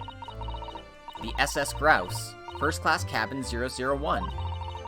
Yokohama departure the September 11th. London arrival November 1st. Ah, that's the boat Professor Mikitoba and Judge Jigoku came on from Japan, isn't it? Yes, I think it's called Dunkirk on the north coast of France for a night before finally arriving at Dover. I think it's been almost a year since we arrived in Dover on the SS Buria. It seems a shame not to keep your ticket as a memento of your trip, don't you think?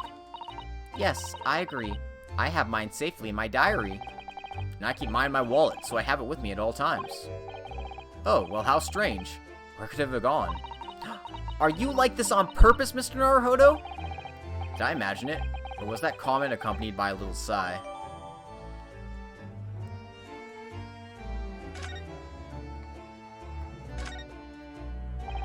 Professor Mikitoba has wonderful handwriting, doesn't he? This dark-suited young man is not in the least bit untrustworthy. Is it just me, or does that make me sound extremely untrustworthy? I do wish he'd at least call you a nice young man. I'm really not sure that would help. Yeah, Mikitoba, man. He's a dapper fellow, but also, he's super sus.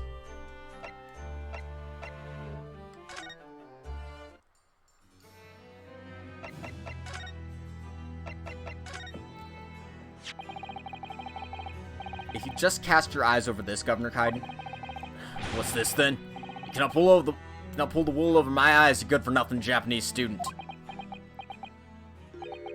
Mikitoba. That young jock from the forensic laboratory.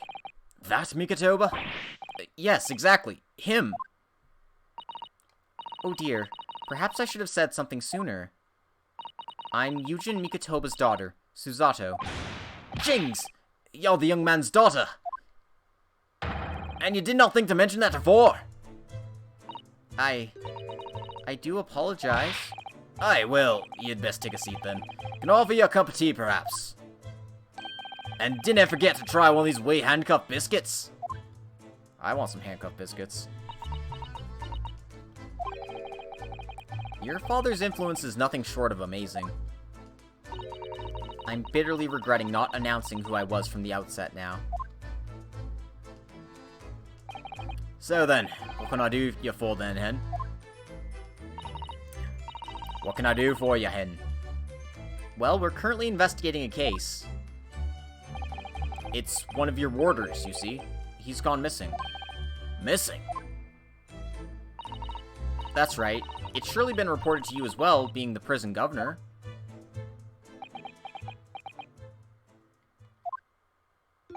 Oh, I haven't heard nothing of the sort. There's no missing persons in my prison. Oh?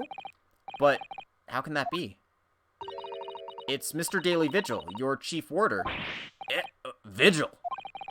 That's right. His wife came to us and asked us to investigate his disappearance. Let's skip the part about him only going missing yesterday for now. Clearly that means something to him. Would you be so kind as to tell us what you know, sir? Aye, of course.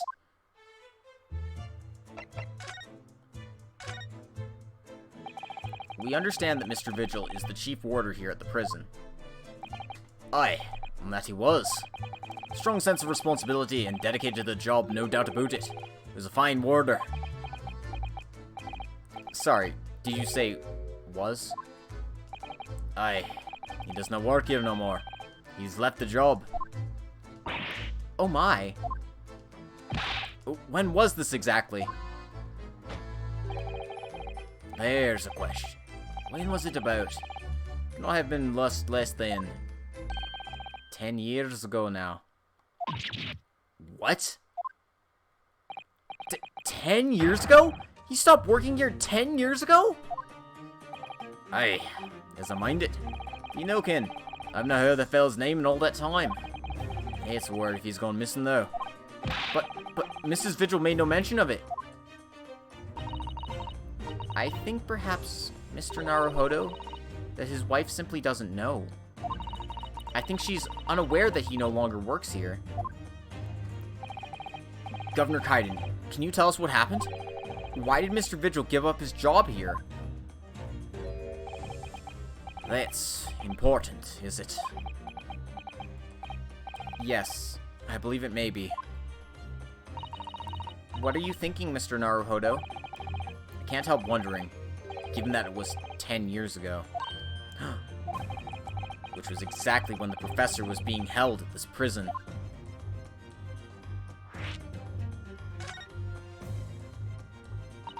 So Mr. Vigil actually resigned from the position of chief warder 10 years ago, you're telling us.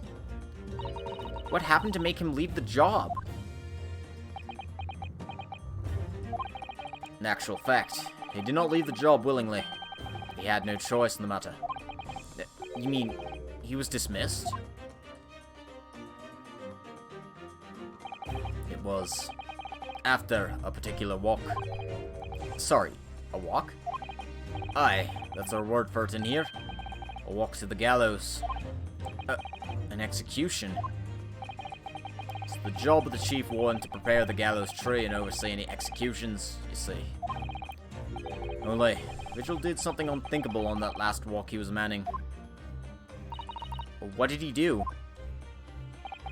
I'm sorry, but I cannot reveal that information.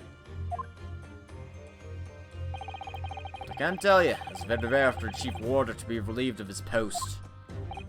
But why wouldn't Mrs. Vigil know about it? She appears to be under the impression that her husband still works here. I would not know anything about that, I'm afraid. Can you perhaps answer one more question about the circumstances of his dismissal? And what would that be, Hen?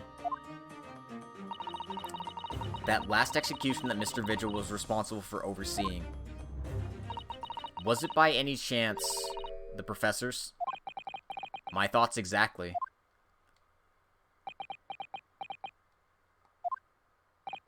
I'm sorry, I really am. But I'm not at liberty to answer that. I see.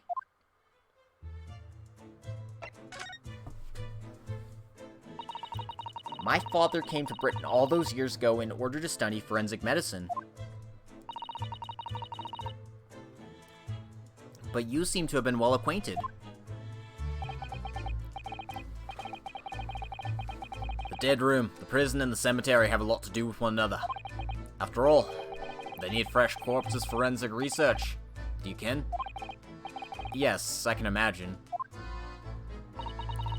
The advancement of medical science isn't always particularly palatable. My father worked in the laboratory just on the far side of the graveyard, in the basement of St. Sinners. It's still in use today. St. Sinners? That's come up before, I'm sure. Yes, that's right. We've been there. Mikotoba and I have used to ride in a carriage together and negotiate terms. For more fresh material, I suppose. Aye, and we used to sit in here for hours and gab on about dissection of all sorts. It takes me back. Over a pot of tea and a plate of cuff biscuits, of course. How charming.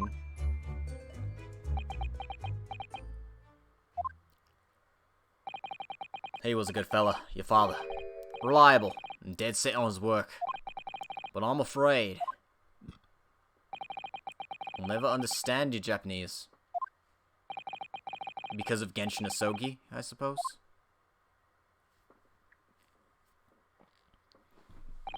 Well. I cannot tell you anything else. Thank you so much for your time, Governor. Oh, one moment before you're away, Hen. I'm sure I have it here somewhere. Ah, found it. Here, take this as a way souvenir of your visit to the prison. What is it? That's Vigil's dismissal notice. It's 10 years old now, of course. Oh my, are you sure? Aye, it's no trouble at all. It's not the original mind.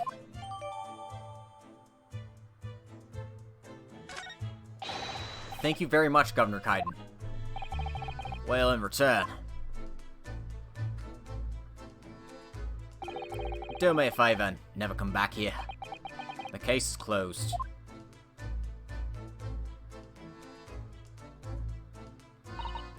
Well, I think we ought to return to Baker Street for the time being. Yes, I agree. We need to report back to Mr. Sholmes with what we found about Mr. Vigil. What will he tell Mrs. Vigil, I wonder?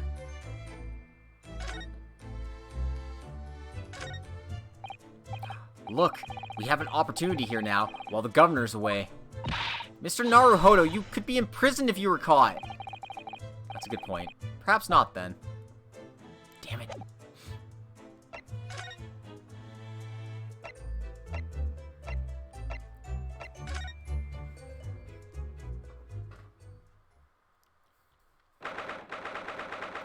First of November, Sholmes' Suite. We're back. Hello, you two. I thought you'd be back before long, so I baked some scones for us all. So that's what the delicious smell is.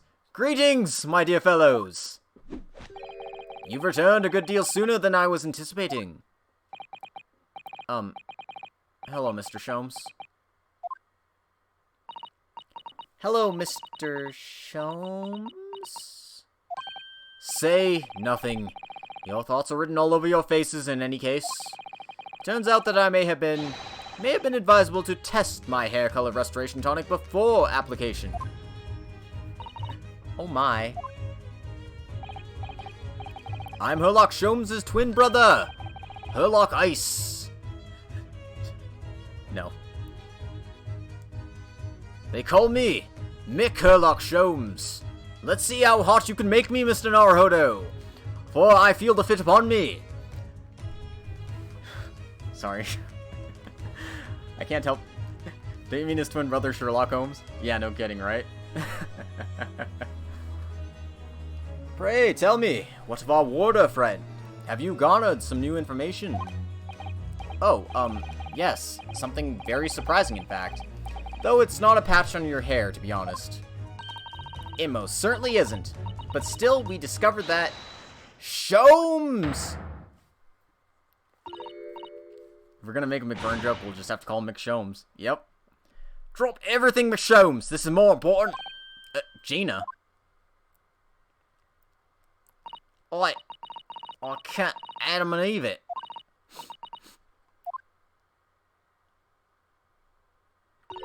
What's happened? Clearly a very grave matter indeed. For Miss Lestrade made no mention of my hair whatsoever. It's the boss. What do you mean? Inspector Gregson? The boss is... He's dead. What?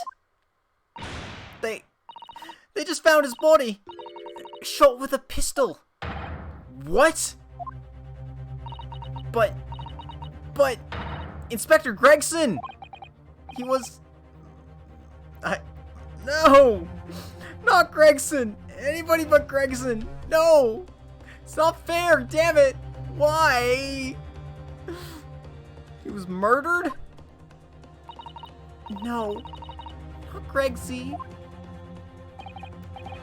Come in, my dear girl. Tell us the whole story.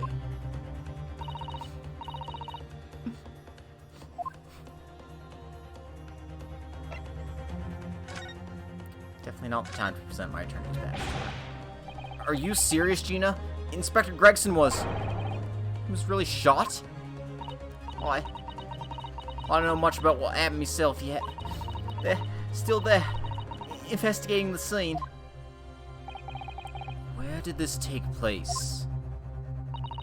A little rented room in a building full of flats on Fresno Street. The outskirts of town. Nowhere near his home. He was perhaps investigating a case then. The thing is, no one at the yard knows nothing about no case around there. Oh, how strange. This is 100% illegal. Murdering Gregson's a crime. The boss he was so good to me. I know I ain't up to much yet, but one day I was gonna show him. I was gonna show him I'd become a proper detective. Oh, Jenny. So, who did this? Do you have any idea who the culprit is? Got him already. Already? They've caught the shooter so soon? A witness reported something was going on, and the boys got straight down there and took care of him. Who? What awful person did this? I still can't believe it myself. Gina?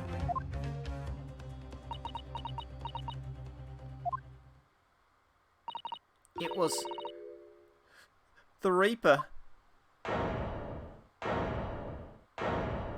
Excuse you? Wait a minute. You don't mean... they've arrested Lord Van Zeeks for it? That's right. That Reaper bloke's gone. He shot the boss. No. Lord Van Zeeks?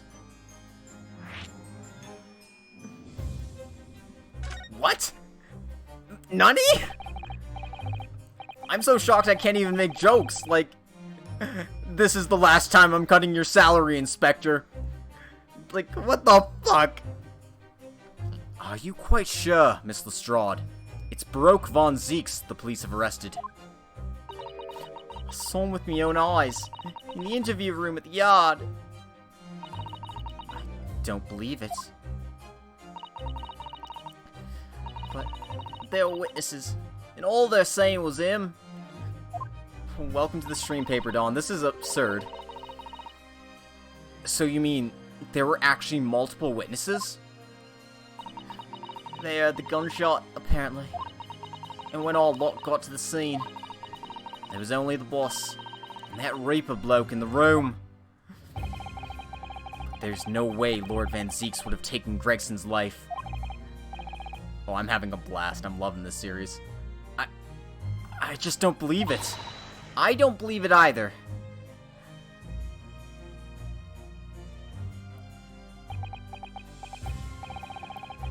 Thank you for informing us, Miss Lestrade. This really is most terrible news. I'm dreadfully sorry.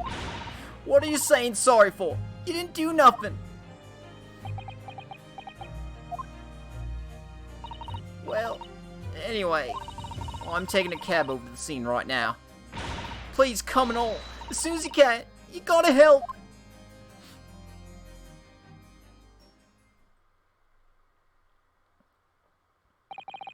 It's a detective's lot to appear wherever some sinister plot has unfolded. Little wonder we all look haggard. Sometimes these things are almost too much for the nerves. Mr. Sholmes? What use is there in being a great detective if I fail to see something like this coming? How could I let this happen to Gregson? Gregson!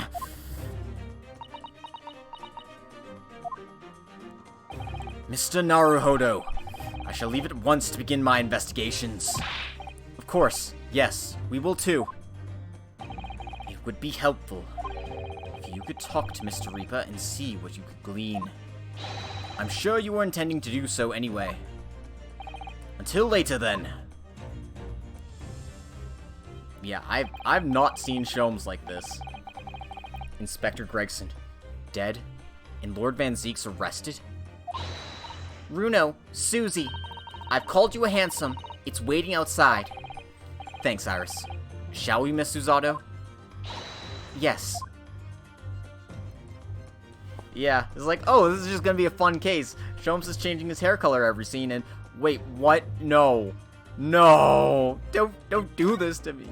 But they're doing this to me. Why? Why is this happening? Baroque, why would you do it? Honestly, this part onwards, the game's tone shifts a ton. The game's not messing around anymore. No, it is definitely not messing around, that's for sure. Local prison, cell number 1. Because Baroque's number 1, of course. There he is. Lord Van Zeek's behind bars. So, it's true. He really was arrested. He's sitting with his back to the wall, reading something.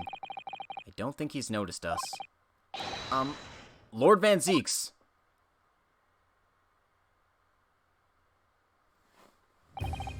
Fancy meeting you here.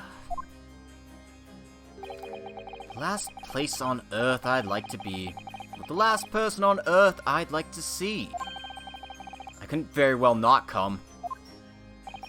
We heard what happened. That Inspector Gregson was... Go home. This has nothing to do with you. But... Forgive me, Lord Van Zeeks, but I must disagree. Inspector Gregson was very helpful to us on a number of occasions. We're indebted to him. At the very least, we owe it to him to find out the truth about his death. You must help us with our investigations, please. There's really nothing I can tell you. What were you just reading at the back of the cell there? Was it something related to the case? This. The Yard isn't quite so cavalier with its information as to share case details with the suspect. This is a letter from an old acquaintance. Oh, who might that be? Someone you know, as it happens. Albert Hairbrain. Case 3 was such a good case too, but holy crap, this is getting even more absurd. Of course, yes. I keep forgetting they went to the same university. And I would like to read my correspondence in peace. So let's get this over with, shall we? What is it you want to know? Strange. I mean, let's face it, Lord Van Zeeks never minces his words. But they seem to have less bite than usual somehow.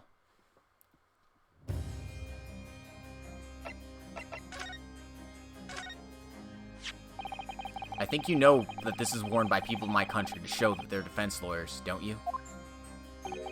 And I think you know that I believed you to be merely playing at lawyercraft, initially. But it would seem your armband may actually imply some dormant talent after all. Lord Van Zeeks, do you mean? Let's hope you wake up soon. Yes, I was clearly daydreaming. I almost thought I got a compliment there.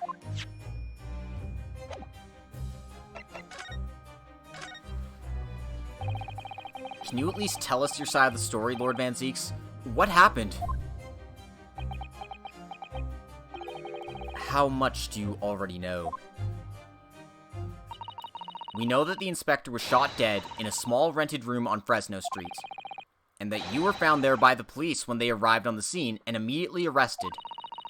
We were told that there was nobody else in the room and that some witnesses heard the gunshot. Then you're well informed. And there's really nothing I can add. The truth is, I don't know what happened myself. But the gunshot! Obviously you didn't fire the gun, did you? I'm not in the habit of shooting the people I work alongside. I also heard the noise. However, before I had a chance to investigate, I was apprehended by the arriving officers. So he doesn't actually know what happened? If I might ask, what were you doing in that place to begin with? I don't need to answer that. Oh! After all, you're not representing me. He's going to need a lawyer, though.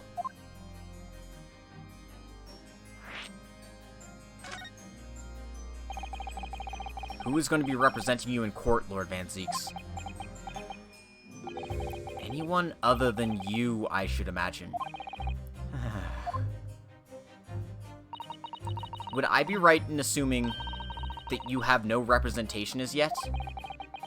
Defense lawyers shy away from any trial involving the Reaper, as I'm sure you know. But this is different. In my career, of all the defendants I've prosecuted, only 19 have ever been acquitted. Of them, 16 subsequently died in mysterious circumstances. Questions will be asked now. Surely not. I assure you no defense lawyer will want to touch me with the end of a barge pole. But you didn't actually have anything to do with those people's deaths, did you? It's been 10 years now that I've been known as the Reaper of the Bailey. Believe me, nobody wants to know the true identity of this killer more than I. However, it seems things may come to a head before I have the chance to uncover the truth about that. What does he mean by that?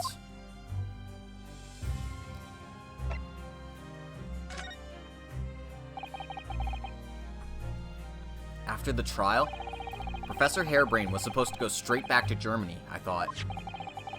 It's a letter to inform me of his safe arrival at home. I arranged his passage by sea and rail. It's a relief, I must say. He should now be beyond the reaches of the Reaper. Because the Reaper doesn't follow people abroad, you mean? Yes, so it seems. Your stooped little Nipponese friend, for example. You told me he was keeping well in Japan when I inquired the other day. Yes, that's right. He's an author now, happily working in Tokyo. So Professor Harebrain is safely back in Germany now. He is.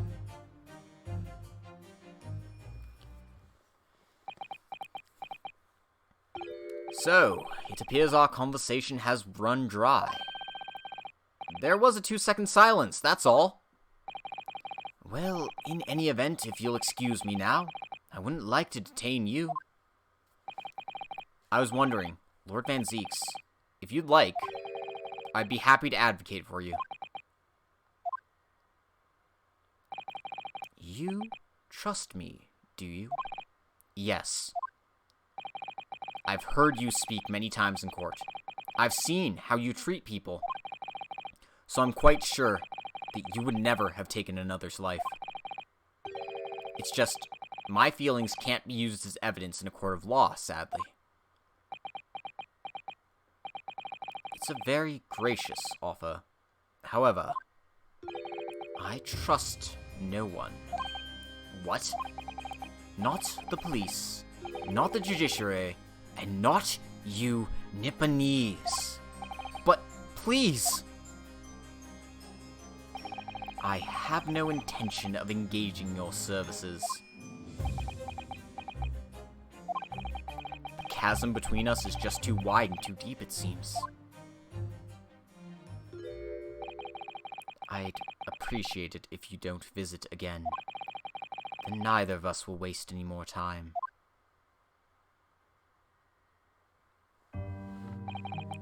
Perhaps we need to dig a little deeper and find out more about Lord Van Zeeks and what happened to Inspector Gregson. Man, this case is already absurd. Let us represent you, dumbass. Come on. Got your back. Alright. Let's investigate the scene. We need to find some clues. 1st November. Room on Fresno Street.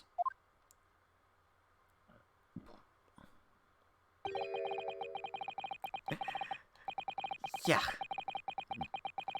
This really is an out-of-the-way part of London. I doubt many people find their way down this back street. I'm not even thinking about the final chapter. I'm thinking, what the hell's going on in this one first? If the final chapter is going to top it, then what the hell? So this dust-ridden, rented old room is where it happened, then. So this is where poor Inspector Gregson lost his life. Yes, and the police are already hard at work investigating, it seems. I don't see Mr. Sholmes anywhere, though. Perhaps his investigations have taken him elsewhere? Oi! What do you think you're doing there? Every one of them drawers has got to be taken right out so you can look underneath and all.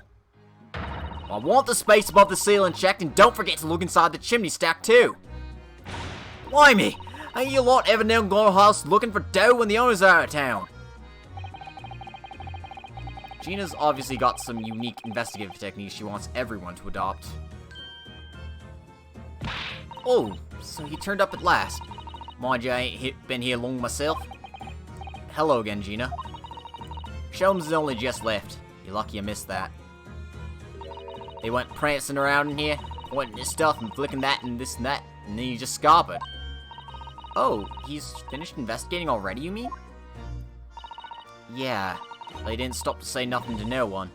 Not even me. Gina, would you mind if we investigated too? Listen, Odo. You're a lawyer, right? Yes? Why? Well, you're not thinking of trying to help that Reaper bloke, are you? Oh, poor Gina. She's never gonna forget, is she? That trial will haunt her forever. Gina, if you don't mind me saying, if Lord Van Zeeks really is responsible for this crime, he will be duly and fairly judged in court. I suppose you're right. Yeah.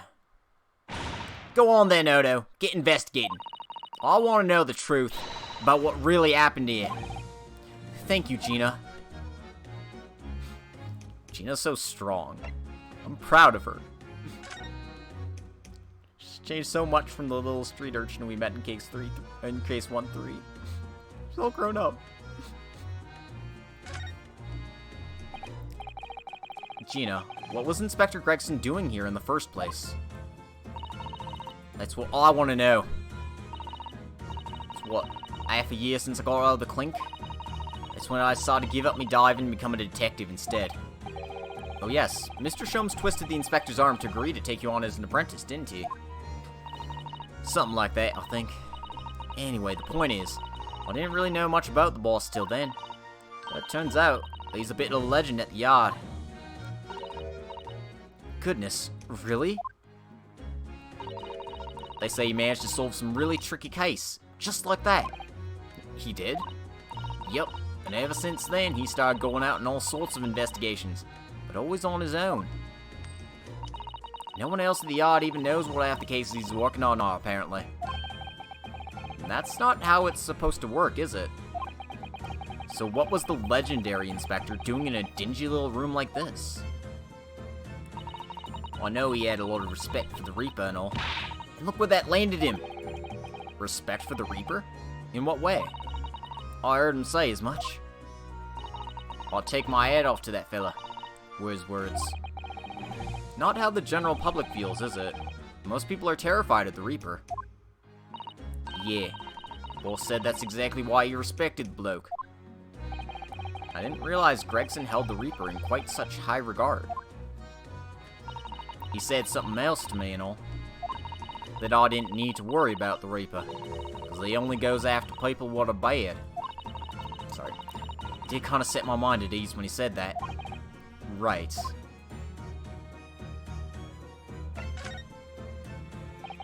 What is this place, then? Does anyone live here? Apparently, it's being rented by some cub called Hugh Boone. Hugh Boone? It's a sort of here today, gone tomorrow name, that, isn't it? Yeah, he's what we call an unidentified person. We haven't been able to get in touch with him. I see. Well, judging from appearances, I'd have to say this place hasn't been lived in for a long time, if ever. Right, all the lads from the yard piled down to get stuck into the investigation. There's so little here, no one knew what to do with themselves. I do wonder... Yes, Miss Usato? Well, could it be that this Hugh Boone is in fact Inspector Gregson himself? What? How could that be? Well, if he was investigating on his own, it's quite possible that this was in fact some kind of secret office of his. I'd never even considered that. Nice work, Suze. We're actually following a line of inquiry like that ourselves. You are? If you look around the room, you'll see. There's a few things that hint at it. We should really investigate this place in detail.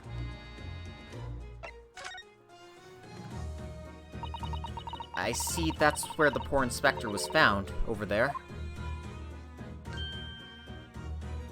Yeah, that's right. They said it was a single bullet what did him in. Apparently the bullet went right through him and struck that candle tree on the wall.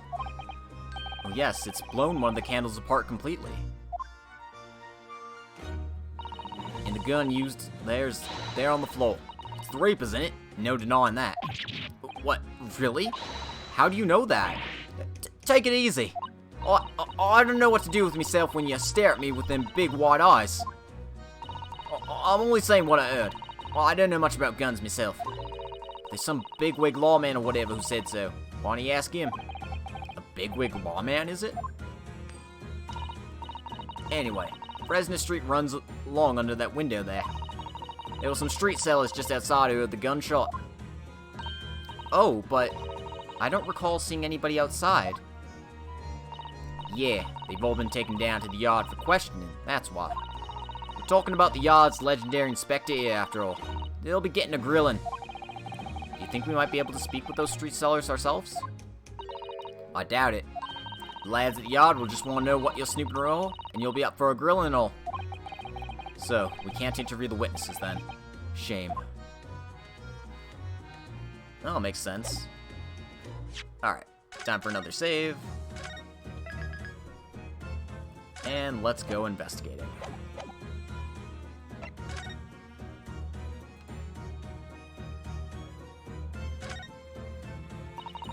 This obviously catches our eye.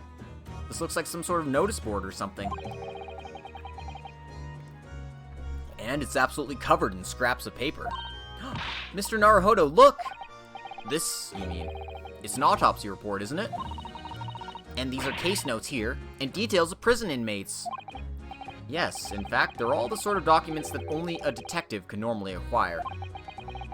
What on earth went on in this room? Some old newspaper cuttings. And this one here. Oh yes, the advertisement, you mean. To the Red-Headed League? But why? What's that doing here? Whoever occupied this room was clearly interested in it for some reason. Was Tobias Gregson a redhead?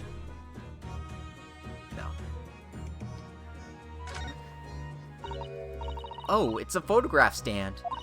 I suppose it must be a picture of one of Inspector Gregson's family members. What's the matter? Your eyes look like they're about to pop out of your head. They are! Look, Mr. Naruhodo, quickly! What? Nani? Why do I feel like this woman is familiar somehow? Of course she's familiar. We met her only this morning. It's Mrs. Vigil. This makes no sense. Why would there be a picture of Mrs. Vigil in here? To be frank, I don't think I've ever been more stumped. I'm sorry to say I have no idea either.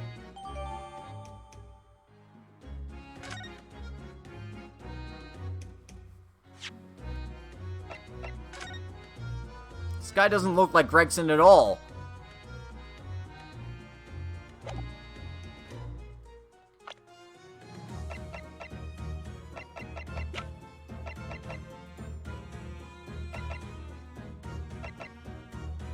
No, their ages don't even match either.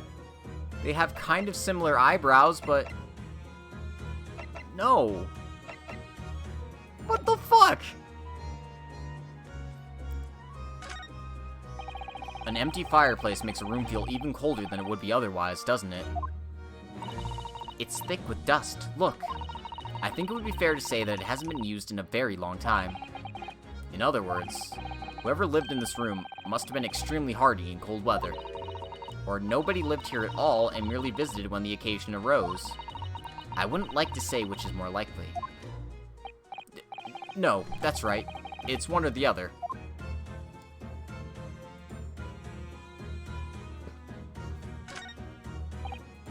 Excuse me? Oh, Inspector. Sir. Poor man.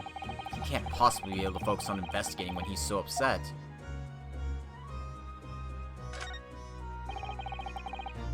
It's just a stool.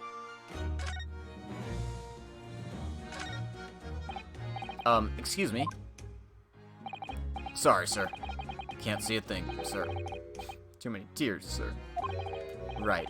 Perhaps I'd better leave you to your work, then.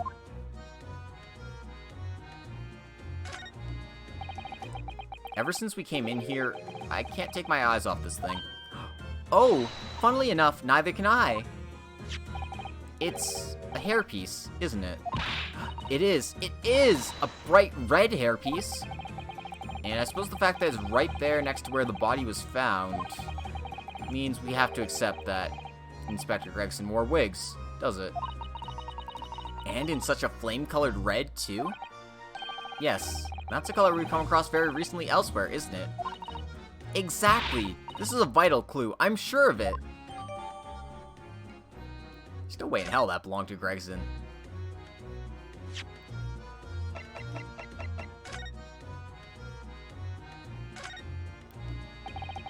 I've always wondered what the underside of a hairpiece looks like. That doesn't surprise me at all, Mr. Naruhodo. You always want to see what lies beneath, don't you? I'm not sure that's quite how I'd put it. You must have to use lots of bird lime to keep it in place on your head, so it doesn't get blown off in a gust of wind, I mean. And that might be a little inconvenient when you wanted to take it off again, don't you think?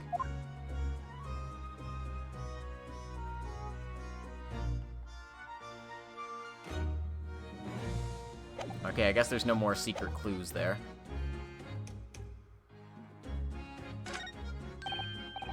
Oh? What's this? It would appear to be a little model policeman. It's rather charming, isn't it? In a way. Seeing as it's on the floor here, do you think it belonged to Inspector Gregson? It's a little hard to imagine Lord Van Zeek's playing with something like this. It's only about 8 centimeters tall. It could have fallen out of someone's pocket, I suppose. I think we should record it as evidence, just in case. Yes, I agree. It is rather delightful, after all. In a way.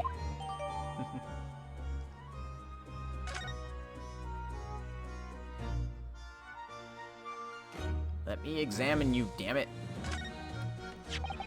This is presumably the murder weapon, then. Oh my. It is real, I suppose. I think so. Guns are so rare in Japan, I really know very little about them. There's one way to know for sure, Mr. Naruhodo. Fire a shot! No. If I did that, I'd be looking for a skilled lawyer to represent me in court. Slightly safer just to ask someone who might know, I think.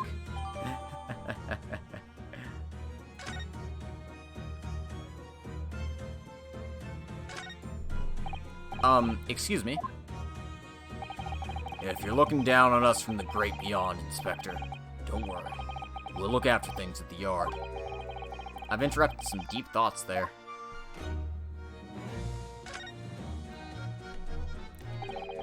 The top of one of the candles in this candle holder has been completely blown off. Yes, there's wax spatter on the wall behind it. Look.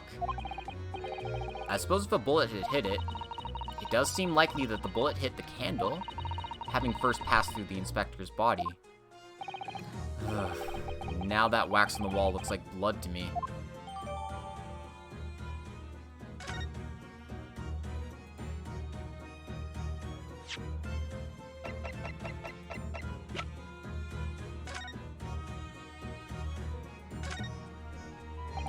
I suppose this must have been the murder weapon.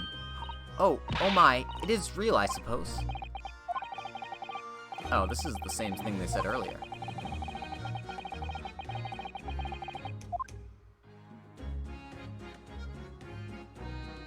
Okay, I suppose I won't be able to examine it in greater detail just yet. Alright, so this is our candle here. Oh! There's some black mark here, look! Yes, they look like some sort of scorch marks.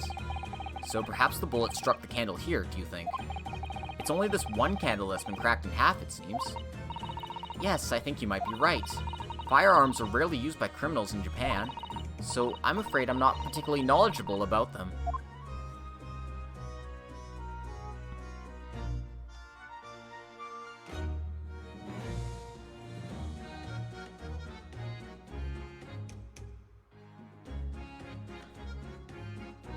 Okay, I think that's all I'm going to glean from that for now.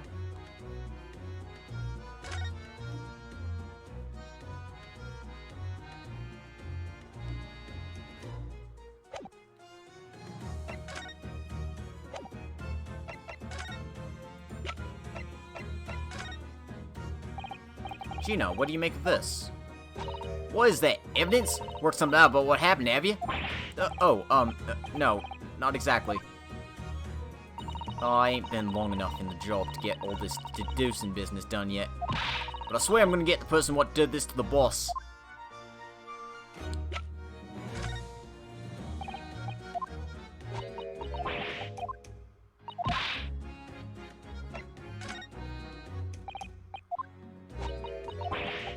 I don't think I'm gonna get anything useful out of her from all this.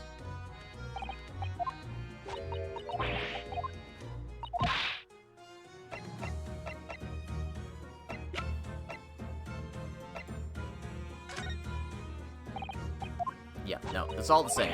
Okay. Well, it was worth a try, at least. Yeah, and there's probably something I haven't seen yet here. And if I had to guess, it would do with these boarded up windows here. Someone very haphazardly nailed those boards over the broken glass, haven't they? You couldn't even really call it a window anymore. Well, if you remember the window in Mr. Natsume's room, that was totally blocked up with bricks. This one does at least still let in some light, so you could say nothing more about it. I'm starting to feel even more sorry for Mr. Natsume now.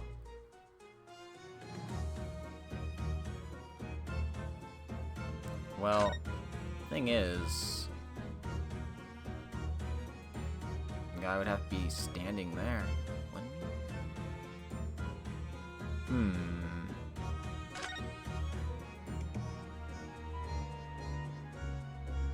Oh, did I not examine the chalk outline?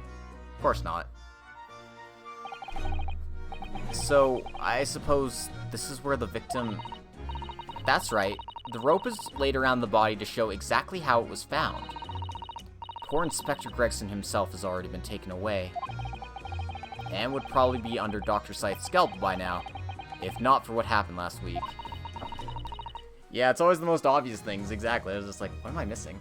Oh, I haven't examined this yet, you know, the thing I probably should have taken out first. From the shape of the rope, it would appear that the inspector was curled up in a ball.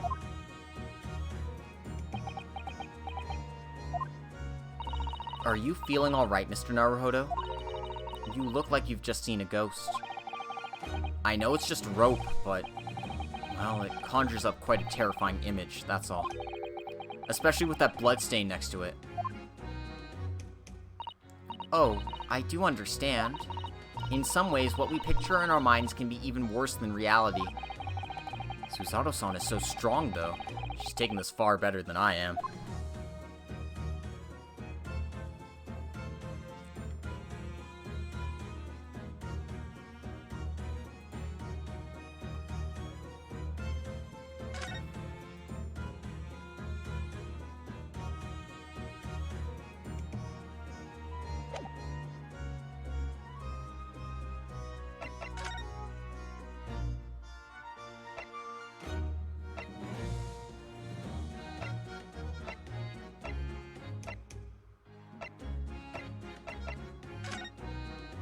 Alright, I guess we're gonna go check in with Chief Justice Strongheart.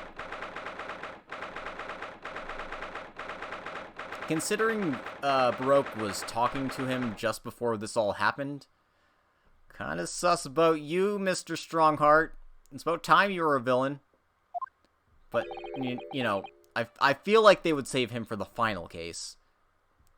You've made good time. And I took an express train back to London. I can hear Lord Strongheart. Can you? Yes, it sounds as though he's talking to someone. Is everything in place? I had a private compartment on the train so I could check all the paperwork. It's... Kazuma-sama! Mr. Two Swords himself. Ah, your timing is impeccable.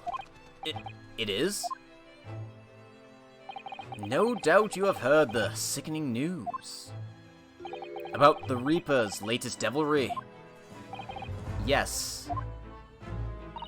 I'm sure you don't believe it, of course, though, Lord Strongheart. That Lord Van Zeeks could have done such a thing to Inspector Gregson? I believe only in the facts. And the facts in this case point to one thing. The unavoidable accusal of Lord Van Zeeks for this crime. We must bring charges against the Reaper for taking the life of our legendary detective. Oh no, surely not. It's a truly regrettable situation. Tomorrow, the Forensic Science Symposium finally begins. At the very least, though, we can show the world our justice system's swift and equitable processes. So does that mean the trial is tomorrow? Precisely. In fact, this is a fine opportunity for introductions. Kazuma. Ah, but of course. You're already acquainted, aren't you? Mr. Asogi here will be present at tomorrow's proceedings. Leading the prosecution. Wait. What? Kazuma? As I'm sure you're aware, he's a very capable practitioner of law. Kazuma-sama, a prosecutor? Damn. I love how he's just kind of standing menacingly in the corner there, like, yo, I'm here too, guys. Look at me being all cool and stuff. And I've ditched my headband for a cravat. Can't even look at you right now. I'm sure you can imagine that tomorrow's trial will be closely followed all over London. In fact, no. People all over the Empire will be watching closely to see how it unfolds. There's no salvation for anyone in a trial prosecuted by the Reaper of the Bailey. And now, the Reaper himself must stand in the dock. Quite so. The public want answers about the Reaper. Answers about how and why those who escaped conviction subsequently died mysterious deaths. But Lord Van Zeeks firmly denies any involvement in such matters. And there have been thorough investigations that have proven him to be innocent. That's certainly true. Or, it has been at least. Until now. No, tomorrow's trial will mark the start of a new chapter in our country's great judicial history.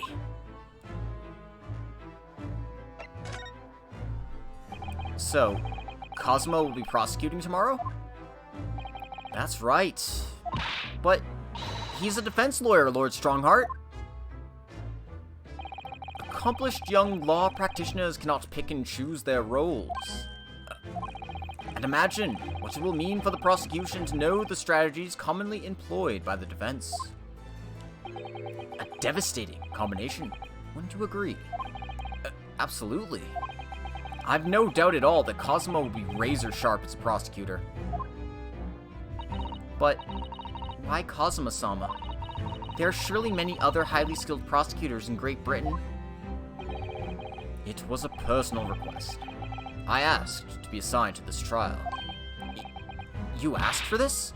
But why? It'll all become clear tomorrow. I'm guessing you intend to stand for the defense, don't you? Although, the Reaper appears to be turning down all offers of representation. I'm surprised such a personal request would have been upheld. It seems unprecedented. Quite exceptional, in fact. You are quite right, Miss Mikotoba. Tomorrow's trial will be unprecedented and exceptional in every way. After all, the accused is one of Britain's greatest prosecutors, the pride of the Empire. It would be unwise to give the public a reason to perceive it as the judiciary closing ranks. So that's why you're happy to let a foreigner handle the prosecution? Ryunosuke, let's see how your skills have been honed, after practicing law in this land for so many months. Kazuma, I don't understand why you're being so hostile to me now. This isn't gonna end well, my friend.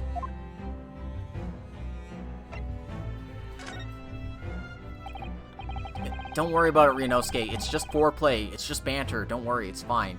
It's just how he shows he loves you. Oh yes, we noticed there was a gun at the scene of Inspector Gregson's death. Do you know if it belongs to Lord Van Zeeks? That would be a question for the lead detective investigating the scene. Well, the thing is, she wasn't sure, so she told me I should ask somebody higher up who might know. That's right, Mr. Naruhodo, be direct. It's certainly a model that's issued to all personnel involved in law enforcement, yes. Which includes prosecutors, as I'm sure you can imagine. In that case, it could actually have belonged to the victim. No, Gregson had his gun on his person. What about Lord Van Zeeks? He claims it's currently not in his possession. What? According to his story, he lost it. In short, it's more than a little suspicious. But just because the gun in question is the same type as the defendant's is no proof that it's actually his. No, of course not. Nevertheless, the situation is grave for Lord Van Zeeks.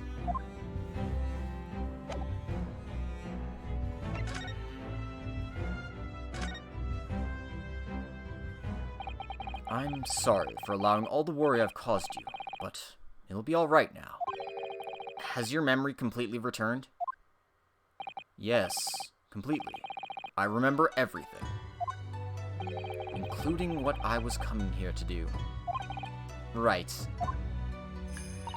Kazuma-sama, I can't tell you how happy I am to see you alive and well like this. But how did you come to be here in London when you were suffering from amnesia? It was the voice. This past year, I've been hearing it in my head constantly, saying the same thing over and over. Go to London. That's where your destiny awaits. It was that voice that guided me here to London. I'm so sorry for what's happened. Anyway, my memory might have returned to me, but there's something that won't return to the way it was before. Huh? What do you mean? I'm a prosecutor now, so I'm sure our paths will cross again very soon.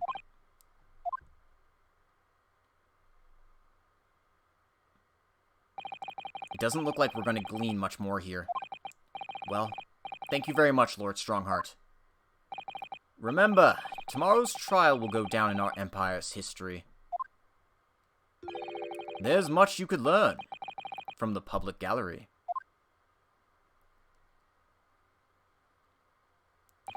Yep, he amnesia'd his way all the way to London. Sorry to have taken up so much of your time. We'll see ourselves out. Hold it! Before you go, Ryunosuke. Oh, what is it, Kazuma? I just wanted to thank you. Kazuma-sama? What?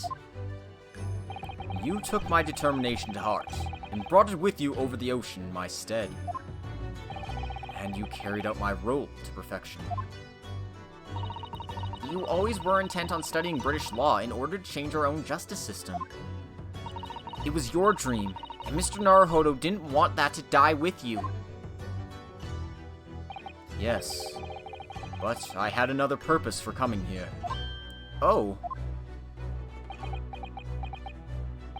I actually have a favor to ask. Which is? This trial I'll be prosecuting tomorrow. I'd like you to be there to see how it ends. Right in front of me, as the defense counsel. Why? What's this all about? I know you have what it takes. But Lord Van Zieks would never put his faith in my hands. On the contrary, he recognizes your talent. He does. It's not easy to see behind the facade sometimes. Here, have a look at this. That's Lord Van Zieks and Inspector Gregson! In a photograph that must have taken some time ago by the look of it. Dude, he can smile? What?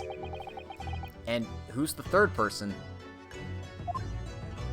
It's probably his big bro. It was displayed very prominently in the detective's office. In Gregson's office, you mean? Yes. What I'm trying to say is, if you really think you can trust the Reaper, you might find that some straight talking makes him take a different view. Take it.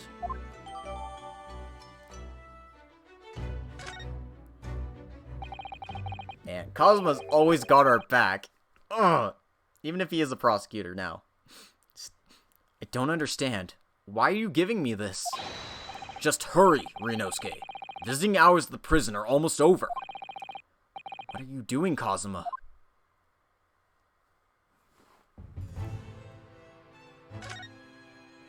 Alright. Let's boogie. Let's boogie, woogie, woogie, oogie, oogie, oogie, oogie, oogie. Gotta go fast, gotta go fast, gotta go fast. 1st November, local prison, cell 1. Lord Van Zieks is still reading that letter. We've been gone quite some time, though. Either he's an incredibly slow reader, or it's an incredibly long letter. I might even be able to read English faster than he can. I was intending to ignore you entirely. But I can't turn a deaf ear to such an insulting Nipponese.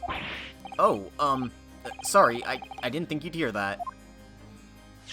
I had the case notes brought to me in secret.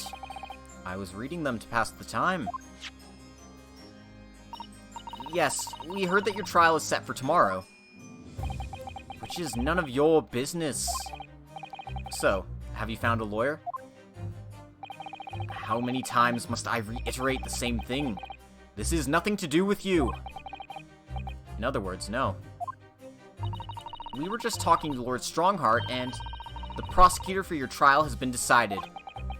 I'd expect nothing less, though I have no idea who it is. It's going to be Kazuma Asogi. Asogi. That made the color drain from his face. Well then. It seems I'm going to have to engage in conversation with you again after all. Oh, that sounds so disappointed.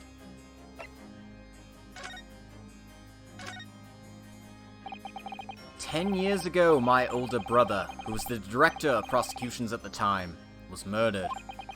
And the killer, as you know, was a visiting student from the Far East. Not a single day goes by when I don't curse the name Asogi. Genshin Asogi was Kazuma-sama's father.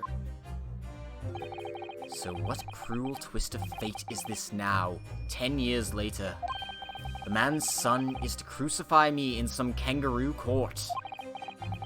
I still don't understand why Lord Strongheart apprenticed Kazuma to you. It's what he does. No doubt he knew of the young man's true identity from the outset. But what could he have been hoping to achieve? And let's not forget that it was only 8 days ago that Kazuma recovered from his amnesia. Why would Lord Strongheart assign this trial to somebody like that? Asogi. That name is the very epitome of my bane. The bane that is you Nipponese. Right. Your hatred of all us Japanese.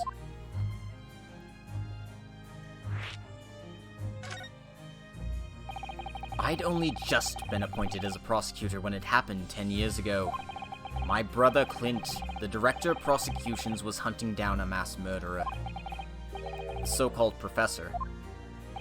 Assigned to the investigation as his partner was a certain visiting student dispatched from Scotland Yard. And that was Genshin Asogi?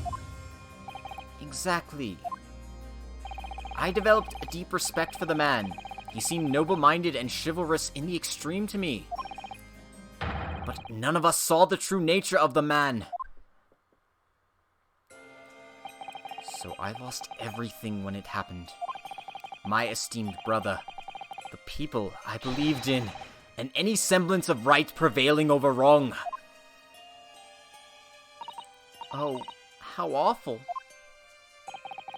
To avenge my brother, I prosecuted in Asogi's trial. It wouldn't ordinarily have been allowed, but I beleaguered the ascribed prosecutor until he consented. What do you mean by the ascribed prosecutor? The man in charge of the Professor Case inquiry, Lord Miles Strongheart. Wait, what? Lord Strongheart? He was a highly accomplished prosecutor, but he agreed to relinquish the trial to me and act as my advisor instead. Since that time, he's the one person to whom I felt indebted. I'm sure he must have seen your zeal for the case and recognized your potential as a prosecutor. Anyway, time passed. Then earlier this year, you should arrive in London, but you... and, of all things, as a lawyer.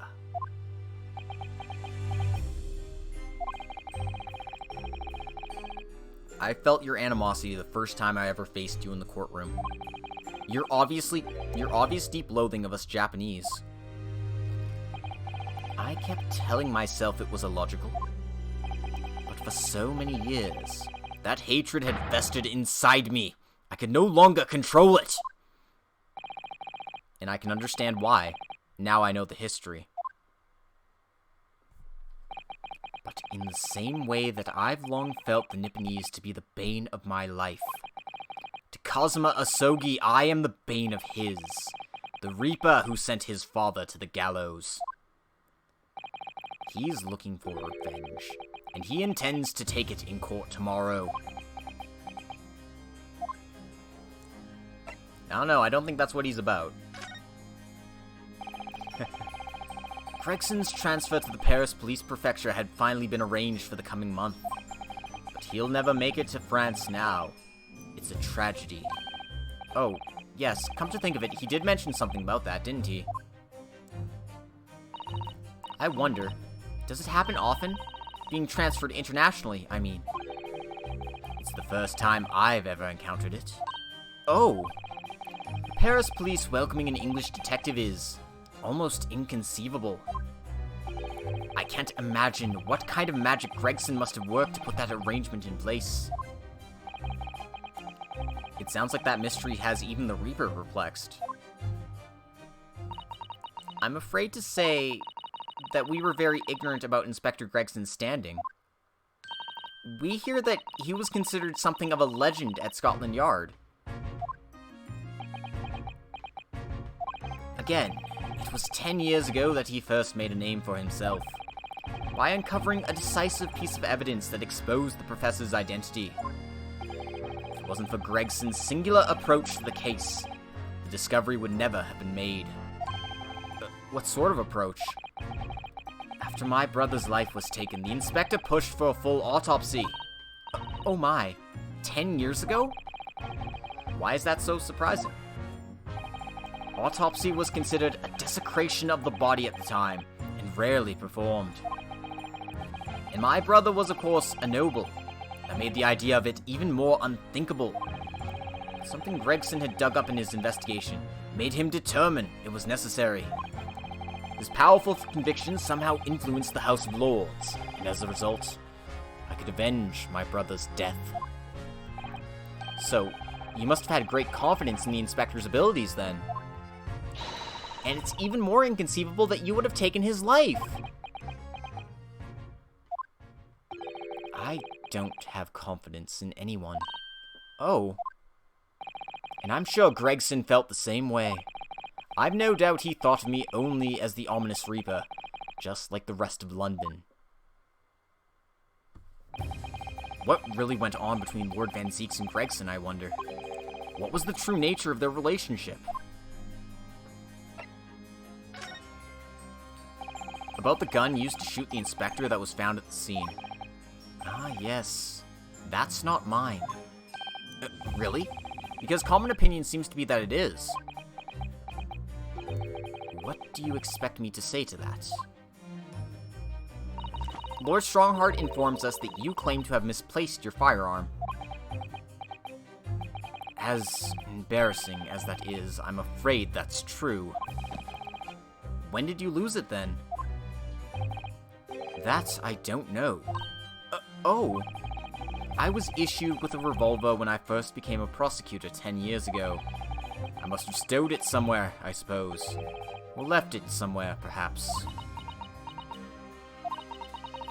You have something in common with Lord Van Zieks after all, Mr. Naruhodo.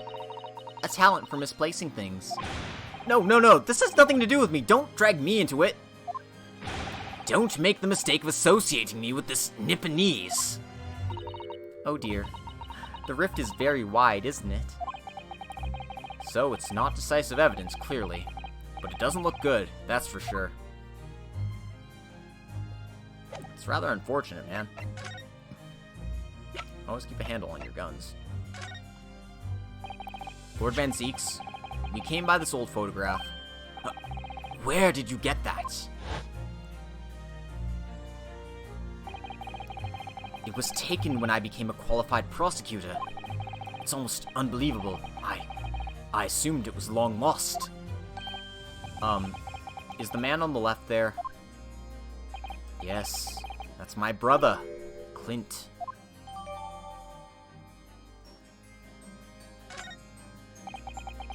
It had to be, really.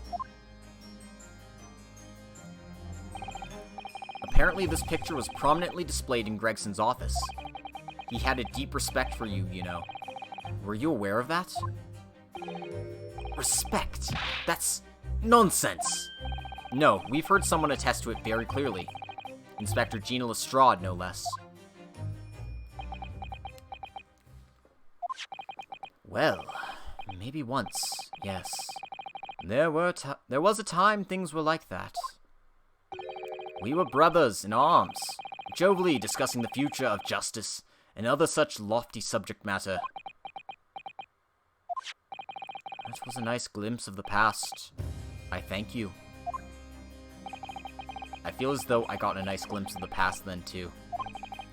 There was a glimmer of light in his eyes, a brief twinkle. An insight into the true nature of this man known to all as the stone-cold Reaper of the Bailey. Yep, always trust Inspector Lestrade. Mr. Naruhodo. Oh, that's the first time he's ever used my actual name. I've lost all confidence in my country's justice system. I don't trust the police, the judiciary, or the lawyers. But there's still one thing I'm willing to believe in. What's that? That which you see in the eyes of another across the courtroom. A simple determination to know the truth. Lord Van Zeeks? From the very first time we clashed in the Bailey, almost a year ago now, I couldn't deny it, even though I dearly wished I could. Here is a loathsome Nipponese, who has absolute integrity as a lawyer. There are only two other men I've known with that same look in their eyes. My brother, Clint, and Genshin Asogi. The man he idolized, and the man who betrayed his trust in the most hideous way. When you showed me that photograph just now, it reminded me. You mean, this photograph? He likes us, kinda. In his tsundere way, he does. Back then, I was able to laugh. I was free of the shackles that mistrust that plague me now. I looked to the future with hope. Since then, I've protected myself against betrayal by refusing to trust anyone. But at times, the mire into which I've sunk make it almost impossible to breathe. I'm so sorry. So, Mr. Naruhodo, I want to believe in that look in your eyes. I need to believe in it. In tomorrow's trial, will you advocate for me? Of course I will. It would be an honor. I'm so pleased, Mr. Naruhodo. Then my life is in your hands. Pray forgive the discourtesy if I fuck up. Oh, I'll be fine, probably. For Lord Van Zeeks, that must have been an incredibly hard thing to ask. Which is why I simply cannot let the man down. Tomorrow, in the Old Bailey, against my old friend, Kazuma. God, Lady's gonna lose her freaking mind once she gets to the end of Case 2-3, the start of Case 2-4. I mean, God, this is nuts. This is absolutely, completely insane, and somehow I've already been streaming for nearly 3 hours. I'm sure this trial is going to be a doozy, so this is going to be a good stopping point for today, I think. Keep going! I want to, but I can't. There's no way. I won't be able to do it. Yeah, I've been going for a long time. Like, if I knew it was just going to be like an hour-long thing, then sure, but I doubt it. I sincerely doubt it.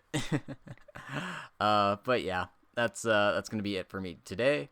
Thank you all for coming to my stream. I hope you enjoyed this episode, and I hope you join me next time as we continue on with this crazy-ass trial.